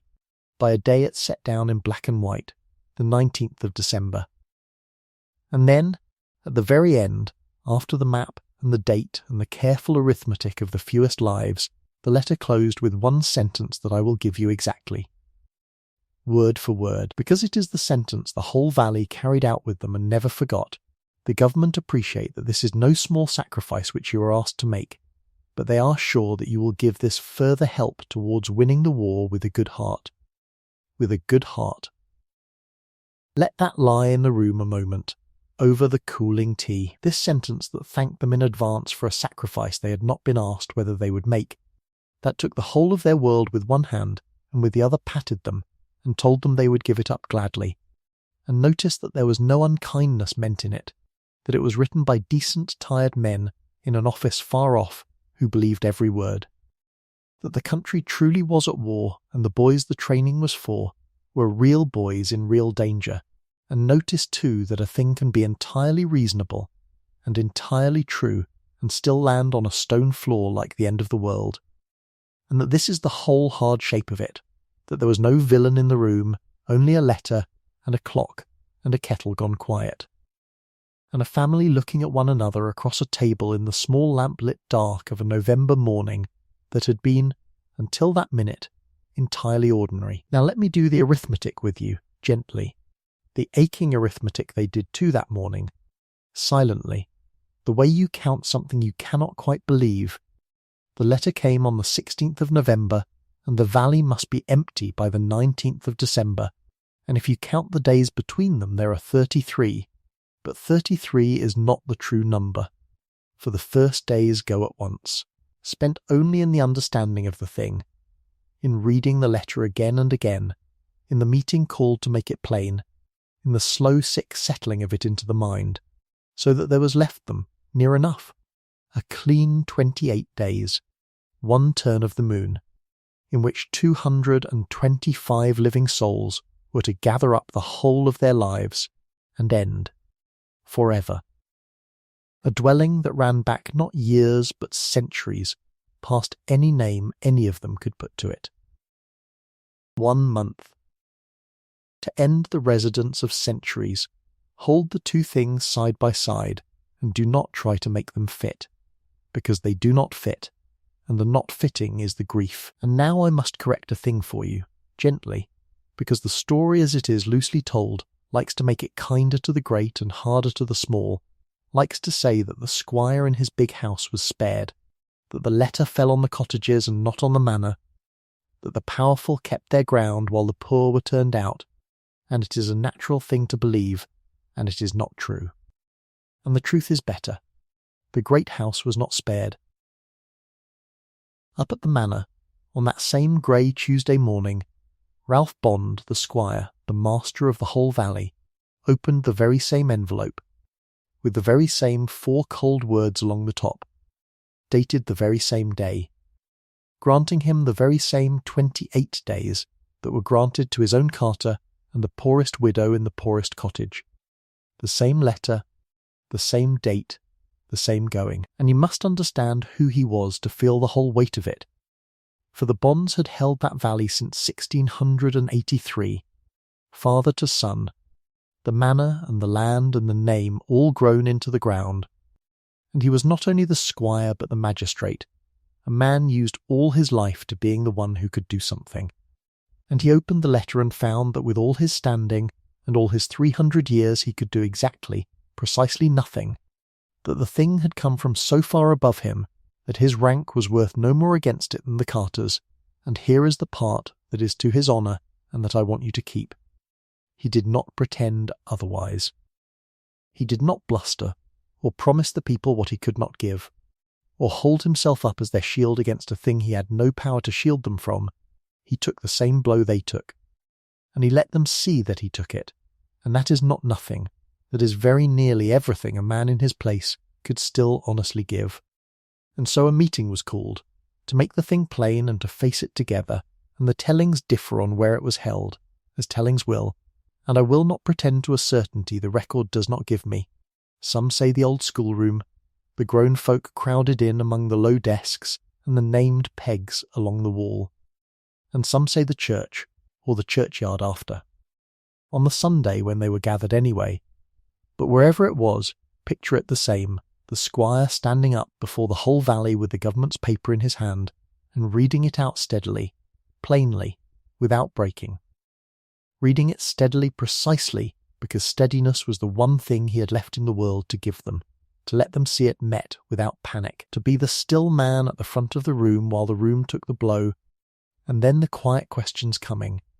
in the low practical voices country people keep for the largest griefs. Not wailing, never wailing,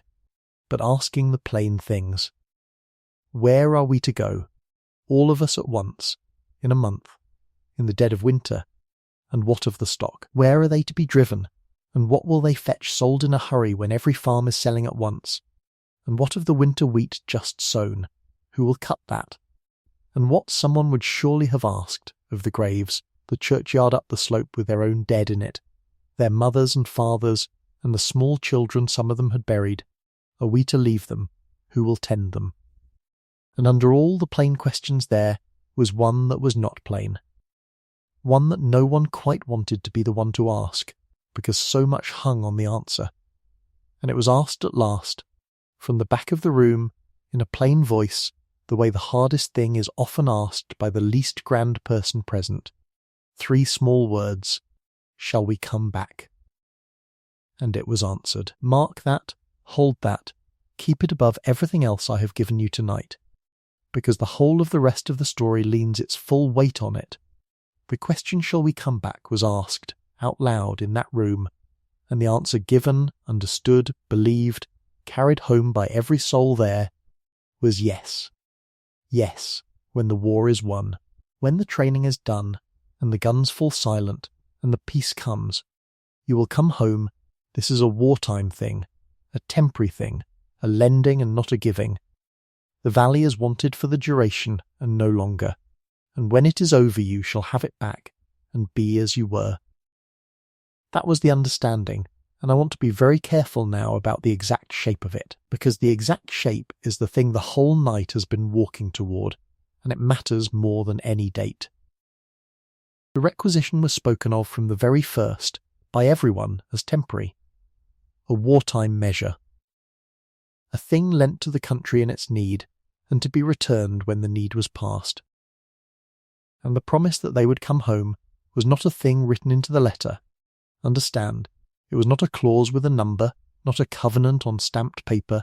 not a deed you could fold and put in a box. It was spoken. Only spoken. Said aloud at the meeting, and said again at the doorways as the people parted, neighbour to neighbour, said in the way the most trusted things between a people and their country were said in those years, on the understanding, on the word, on the plain decency of it, and they carried that spoken promise home the way you would carry a live coal cupped in two hands against the wind, sheltering it, keeping it lit, precious and terribly easy to lose. The one warm thing to hold against the cold enormity of the going. When the war is won, we come home. And nobody at all, thought to demand it in writing.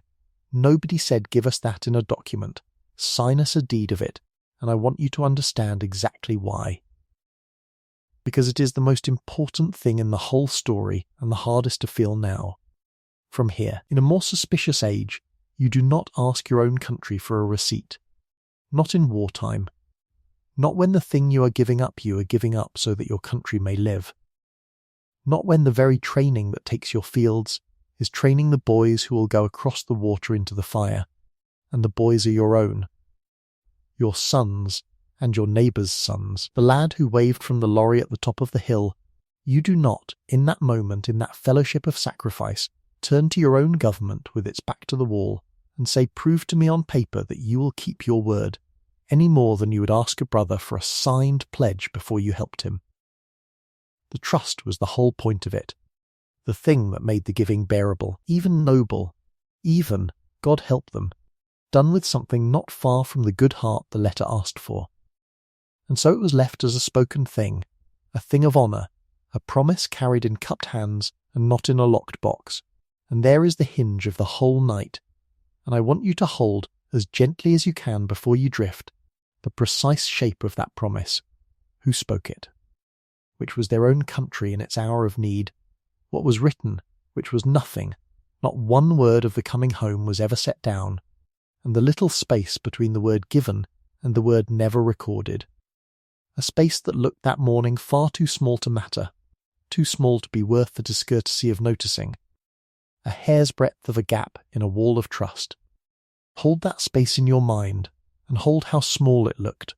for it would take 32 years for the people of that valley to learn what that small space was worth. 32 years to find out what had been kept, and what had been let go in the little gap between the spoken and the written. But that is the next turning. And it can wait. Everything can wait now. There is no hurry in the dark, for now there is only the leaving to do, and let me bring you into it softly, for the 28 days went the way such days go, too fast and too slow at once, and the valley set about the unbearable ordinary work of undoing itself. Picture the carts, up and down the one white lane in the short grey days of that December, loaded high and lashed over, a whole household's life roped onto a wagon. The beds and the boards and the blackened pots, and the good chest, and the clock, always the clock, and the children up on top among the bundles wrapped against the cold, and the beasts driven behind or gone already to the sales, and behind each loaded cart a house left open and quiet. And here is the thing that undoes me, and that I will give you as the last picture before we come round again to. Where we began, the rooms swept. They swept them. That is the detail that tells you everything about who these people were. They did not have to. The army was coming in. No one would have blamed them for leaving the dust where it lay. But they were people who had kept those rooms all their lives, and the rooms had kept them. And they could not, at the last, leave them dirty. And so all up and down the valley, women swept out the houses they were losing, swept the stone floors one last time, and left them clean. Out of a decency so deep it had no words, a keeping faith with the rooms themselves, and in house after house the last thing lifted down, after the beds were out and the floor was swept, was the clock from the mantel, the same mantel the letter had leaned against, back on that grey Tuesday morning a lifetime and a month ago. The clock taken down gently, and wrapped, and carried out to the cart, so that the ticking went out of the house, and the room stood swept and silent and empty, with the pale square on the wall where the clock had hung. And the door was closed. House by house, hearth by hearth, the same. All down the valley. The swept room, and the lifted clock, and the closed door, until at the very last there was only one soul left in the whole of it. In the cold blue dusk of a December evening, with the light nearly gone, and the sea sounding down below, and every window dark, and you know her now. You have been coming round to her all night without quite knowing it. For this is where we began. Before the blackout and the guns and the letters, this is the dusk of the cold open come round again at last. Evelyn Bond, alone in the empty lane, the last of them, going up to the old oak door with a small written note and a pin, to fasten it there for whoever should come after. The note that asked that the church and houses be treated kindly, that said they had given up their homes where many had lived for generations to help win the war, and that they would come back one day, pinning it there in the last of the light. The coal still cupped and glowing in her hands, and in all their hands scattered now over the hill. When the war is won we come home. The last soul out of the valley, the door closing, the note lifting a little in the small wind off the sea. And so the valley was empty, and the note was on the oak door, and the people were gone up over the hill into their borrowed rooms and cousins' spare beds scattered through the parishes round about, each carrying out, cupped and shielded, that one small live coal of a promise, we shall return one day. And now I must tell you what became of the coal and of the valley both, and I must tell it more gently than it perhaps deserves, for a harder teller would let the anger in, and I am not going to, since anger is a thin blanket to sleep beneath, and I mean for you to sleep, and because the truth of it, laid out flat without heat, turns out sadder and stranger and, in the very last of it, far kinder than anger could have made it. Through the last of the war they waited, in their lodgings over the hill, and they waited well, the way a family waits for a soldier son to come home, with the door left on the latch and the place set at the table, and the thing they are waiting for spoken of always as a thing that is coming, that is only delayed, and feel how reasonable their waiting was. For they had been told a plain thing by their own country in a plain letter, that this was a wartime measure and no more, and any ordinary person would understand it as they did, that the valley was lent and not given, and that a thing lent comes back. That is what lending means. And so through the winter of 1944, and the spring and the summer that followed, they held their coal and told the children, when the children asked, when are we going home? Soon, soon, when it's over, when our boys have finished with it. We'll go back down the lane and light the fire again, you'll see. Because the war was won. That is the thing you must let land gently now. The hinge of this whole quiet chapter. The war was won. The spring came round to the 8th of May in 1945, and the church bells that had been silent so long were rung all over England, rung for victory, rung in every steeple for miles around that valley. And the people of Tyneham heard those bells and knew, or thought they knew, that the meaning of them was that the Lent thing could now come back, that the gates down the White Lane would surely any day now swing open and let them walk down again to their own doors, and the gates did not open. That is the whole of it, and I will say it as softly as I can.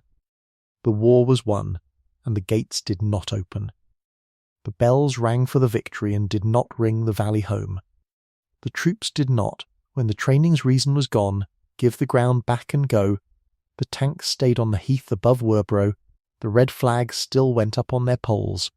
and the people, waiting with the table set and the door on the latch, found that the season they had promised the children came and went, and then another, and still the lane was closed, and still nobody came to say, in so many words, you may go home now. And what happened next did not happen the way sorrow happens in a story, with a villain and a slammed door. But the way sorrow most often happens in the real world, by paperwork, by process, by reasonable men in offices doing reasonable things with clean hands, so slowly that there was never any single day on which a person could stand up and say, "There, today, they broke the promise." Because it was not taken in a day. It hardened, the way a thing meant to be temporary will, if it is left long enough, quietly go stiff and permanent while no one is looking. The way a door left open in the cold will freeze on its hinges, so that when at last you go to close it, you find it will not move, and was, without your noticing, no longer really a door at all. The wartime requisition sat there after the war unrescinded, month on month, and the longer it sat, the more the valley became. In the minds of the men who governed, not a village lent for a season, but a piece of the ranges, and then, in 1948, 3 years after the victory bells,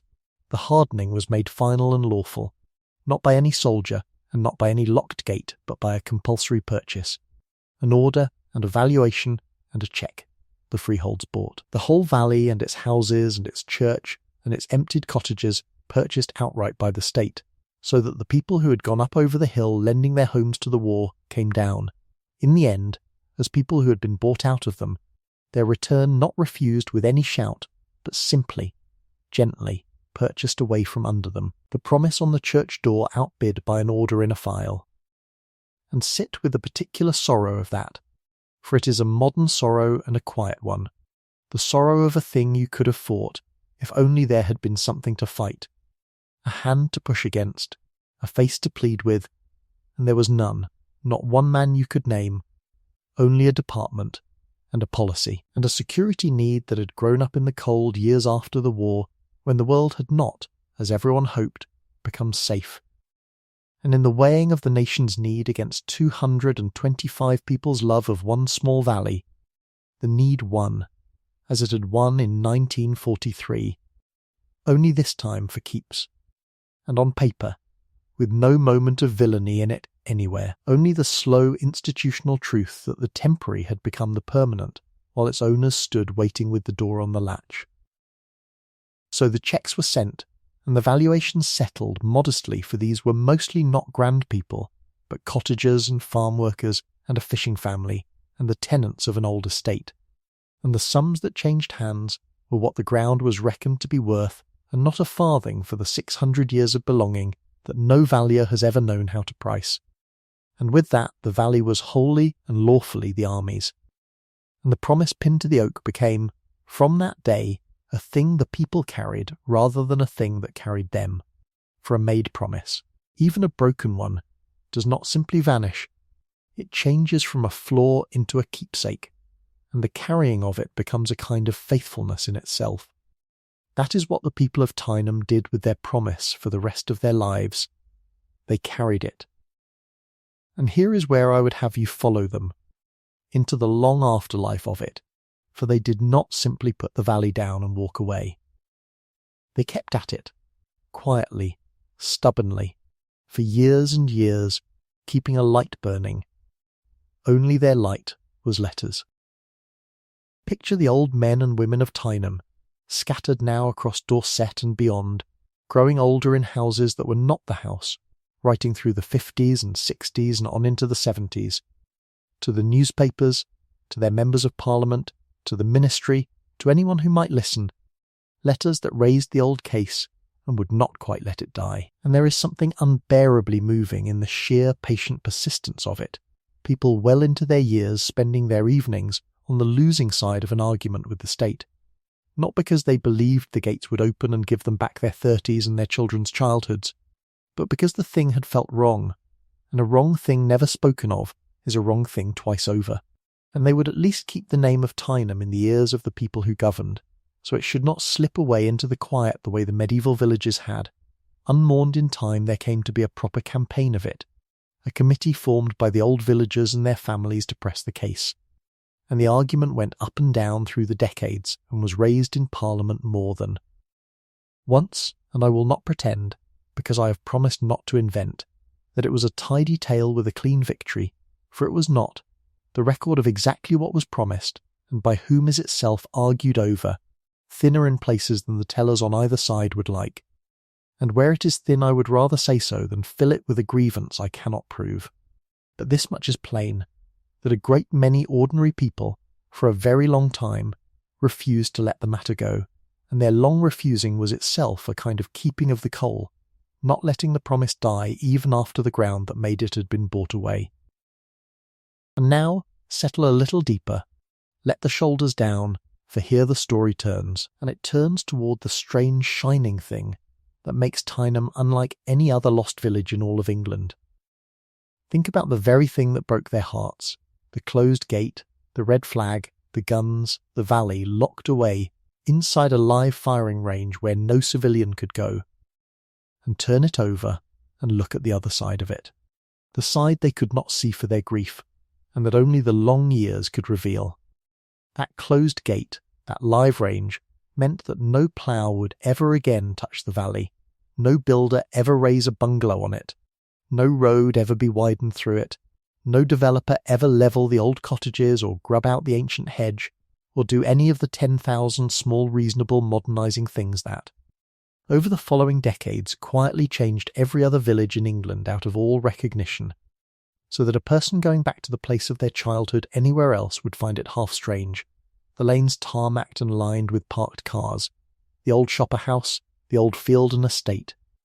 the whole dear shape of it overwritten by the ordinary unstoppable traffic of the living. That happened everywhere. It did not happen at Tyneham. Because Tyneham was sealed, Tyneham simply stopped.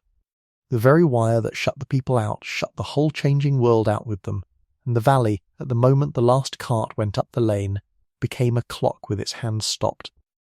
at December 1943, and held there decade after decade, while the rest of England hurried on. A single afternoon of the world kept unmelting, while all the other afternoons ran on into evening and into night. Every other lost village of England is lost the way the medieval ones were, ploughed flat and grassed over and read only as humps in a field, but you cannot plough a firing range. And so Tyneham was lost in the rarest and gentlest way a place can be lost, not destroyed but suspended, not demolished but preserved, kept, accidentally, at first by the guns, and then, in the end, on purpose, by people who came to understand what a strange and precious thing the guns had accidentally made. And that understanding came in the 1970s, out of that long, stubborn pressure of the letters and the campaigning, for by then the whole question of the land the military held across Britain had grown large enough to be looked at properly, weighed up in inquiries and reports, and out of all that weighing there came at last,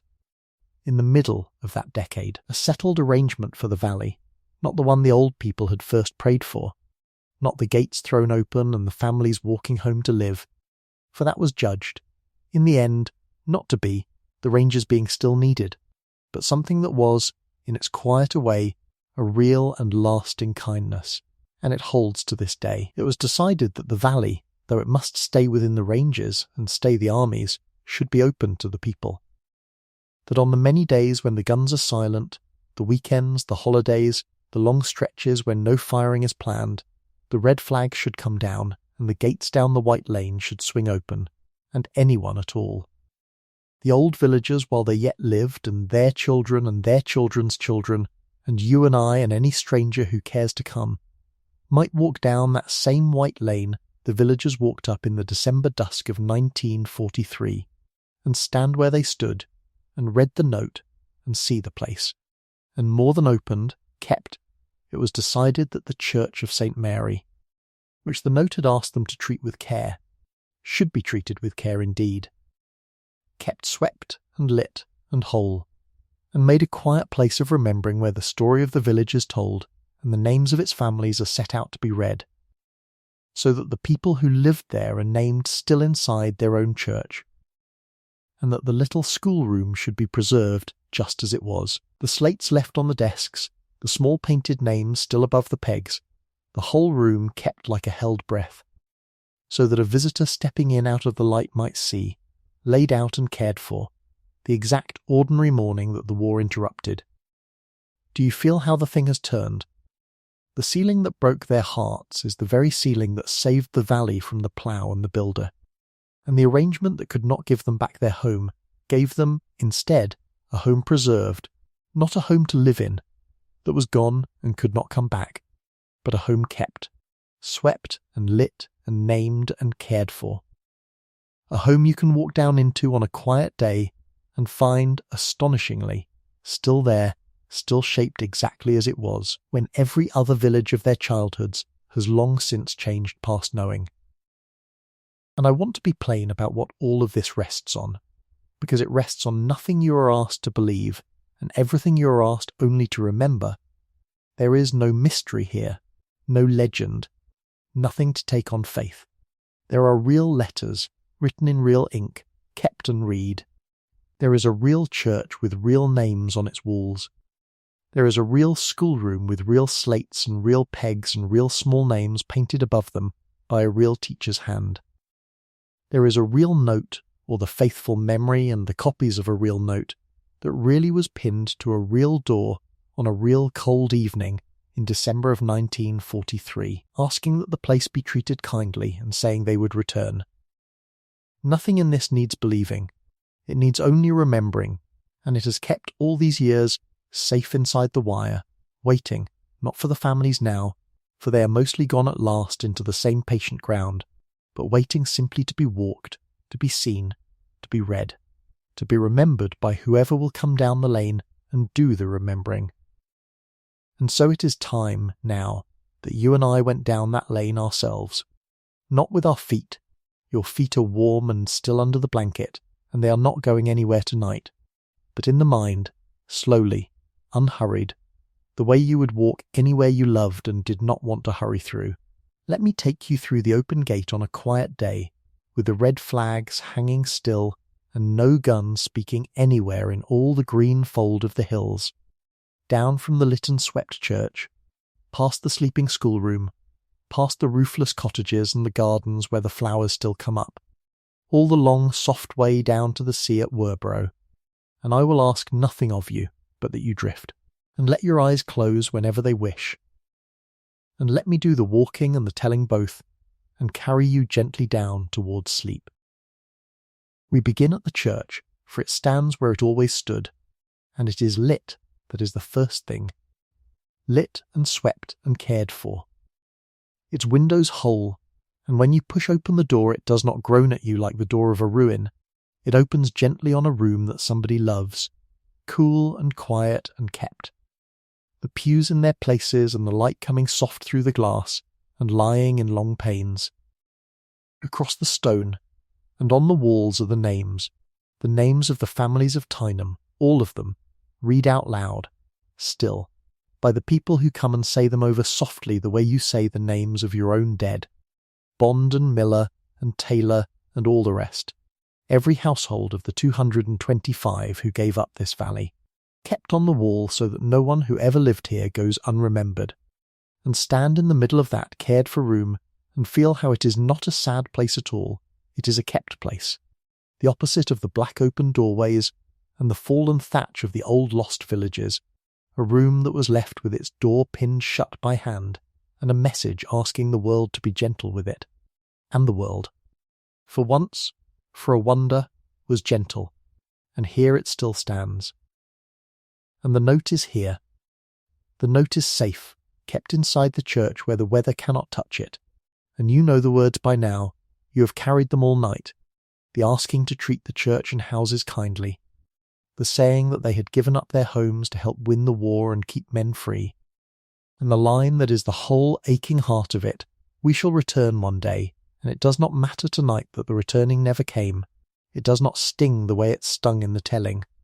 because you are too far down now and too gently held, and the note is not a wound tonight, it is only a small brave true thing kept safe in a lit room, a promise laid up where it cannot be lost, and that is enough. That is a kind of keeping too. Now come out of the church, softly, and let us look, before we start down the lane, into the one room I have saved for you, the kindest and best kept room in all of Tyneham, the little village school, for it too has been kept, and it undoes you a little to stand in the doorway, the desks in their rows, and along the wall the low pegs, and above each peg, painted small and neat, are names still legible, the names of children who hung their coats there and sat down to their letters, and on the desks, waiting, are the slates, still lying there as though the class had only just gone out to play, and watch the light, for it comes in low through the window and moves, slow and gold and patient, across the floor and over the empty desks, and along the wall over the little painted names, the same light that fell on the children when they bent over those slates, moving now across an empty room in the same slow way, only crossing the floor as the earth turns, and this room is the safest and most gently kept of all, where the names of children are still over the pegs, and the slates still wait, and nothing here was broken, and nothing robbed, because a hand pinned the door, and the world was kind, and so the kindest thing I can leave you with of all the human keeping of Tyneham is this, that the children's room was kept, their names were kept, their small place in the world was kept, and the light still comes and finds it every morning. And now down the lane. Take my arm and let us go down slowly between the cottages, and the cottages here are roofless, most of them, open to the sky, their walls standing but the thatch and timbers long gone, so that each one is a small green room with the sky for a ceiling and the grass for a floor, and the empty windows looking through onto more grass, and you might think that a sorrowful sight. And once it might have been, but not now, not down here at the soft bottom of the night, because the gardens are still here, the little garden plots behind the low walls where the village women grew their flowers, and the flowers have not forgotten. They come up still, year on year, untended and unbidden, and in the spring the daffodils come up in their hundreds in the empty gardens of Tyneham. The same daffodils from the same bulbs the women planted, pushing up gold through the grass where no one has lived for the better part of a century, blooming for no one, or for the deer, or for whoever comes down the lane on a quiet day and looks over a low wall at a drift of gold nodding in a roofless garden,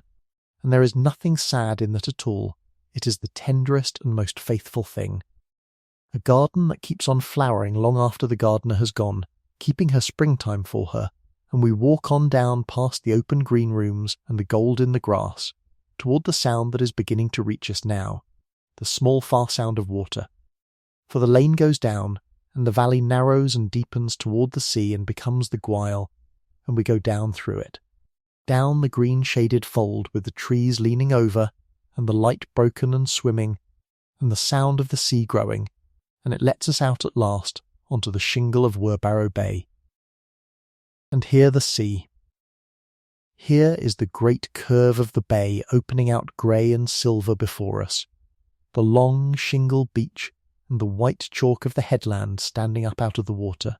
and the tide coming in slow and even up the stones, and here, just above the beach, is where the fishing family lived, the Millers of Werbarrow, out at the very sea end of the parish, and their cottages stood right here, above the shingle. And look for them now and see gently what has become of them, for they are gone further back into the earth than any others. They are not even roofless walls any more, they are low green mounds, soft swellings in the turf above the beach, settling back down into the cliff they were built against, so that a person walking the shingle who did not know might take them for nothing but humps in the grass. And there is the old motif come round one last time. The green mound, the swallowing turf. Only now it does not frighten us, and it does not grieve us. Because we know it now, we have walked it all night. We know that the grass is not cruel, the grass is only patient, doing here at Werbarrow the same slow gentle thing it has always done, taking the empty houses softly back. But the bay is exactly, unchangeably there. That is the thing I have brought you all this way down to feel, that the cottages are gone to green mounds, and the people are scattered, and the promise was broken, but the bay is precisely, wholly, unaltered, the same curve of shingle, the same white headland, the same grey water, and the same tide coming in now over the very same stones that it turned for the miller children, breaking on the shingle in exactly the rhythm it broke in when the fishermen shoved their boats down it into the dawn, unchanged, unhurried, keeping on, And of all the faith kept in this whole long story, the sea keeps the truest, in the simplest way there is,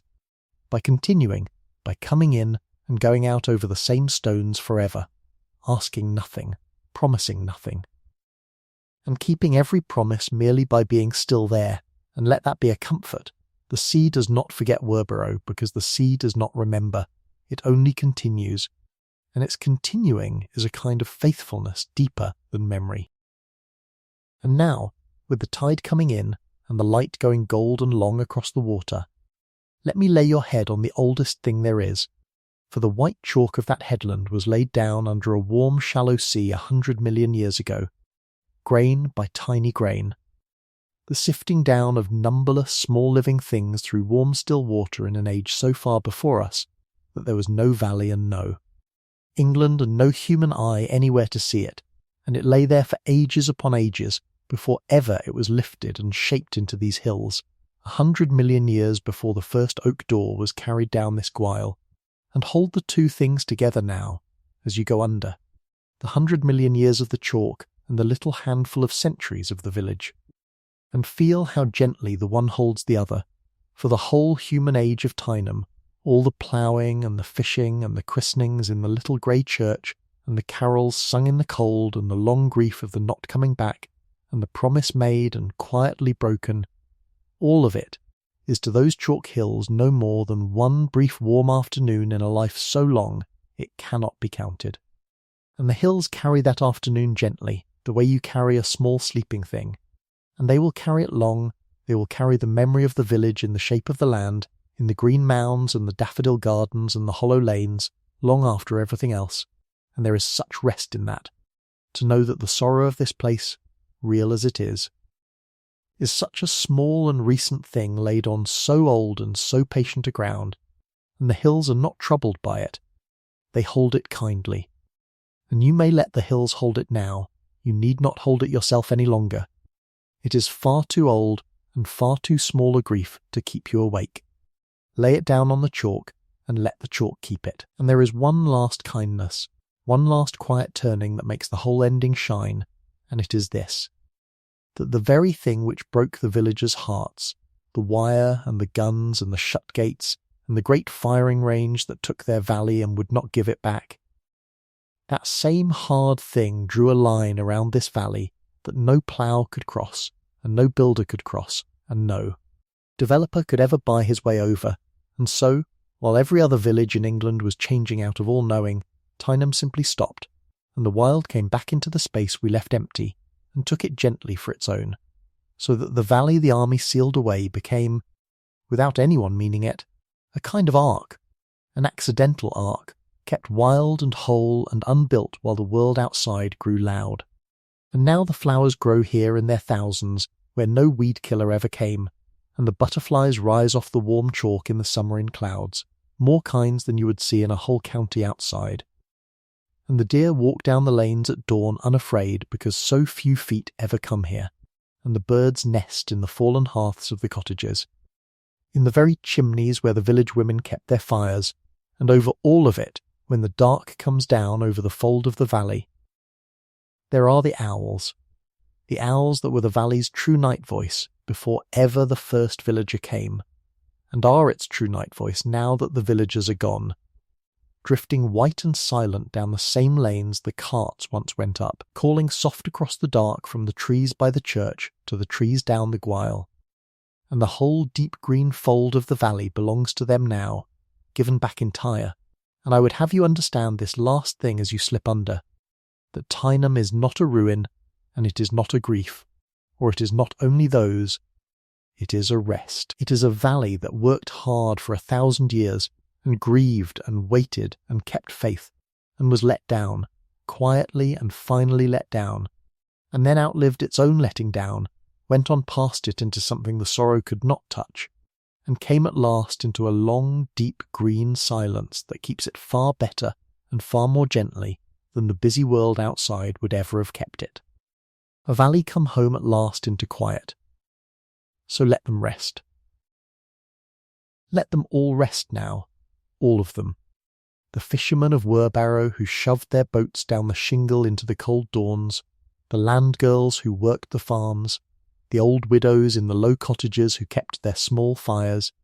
the airmen and the soldiers who came after, the squire who could do nothing to stop it and grieved that he could not, and the woman who wrote the note in her plain hand and pinned it to the church door and walked away. Let her rest most of all. Her faith is kept, her note is safe, her work is done. Let them all lie down easy now, in the memory of the valley and in the keeping of the hills. And let you rest too. You have carried this village all night. You have carried it faithfully, and you have carried it well. You took it up at the church door, and you have carried it all the way down the lane and down the Gweil to the sea, and you may set it down now. Gently you may lay it down. For it is safe, the valley is safe in the dark, the names are safe on the wall of the little grey church, the note is safe kept inside where the weather cannot reach it. The slates are safe on the desks, and the children's names are safe over the pegs. Everything is kept, everything is held. And by listening, only by coming with me all this long way down the quiet lane, and letting these names cross your mind, and keeping them a little while as you drifted.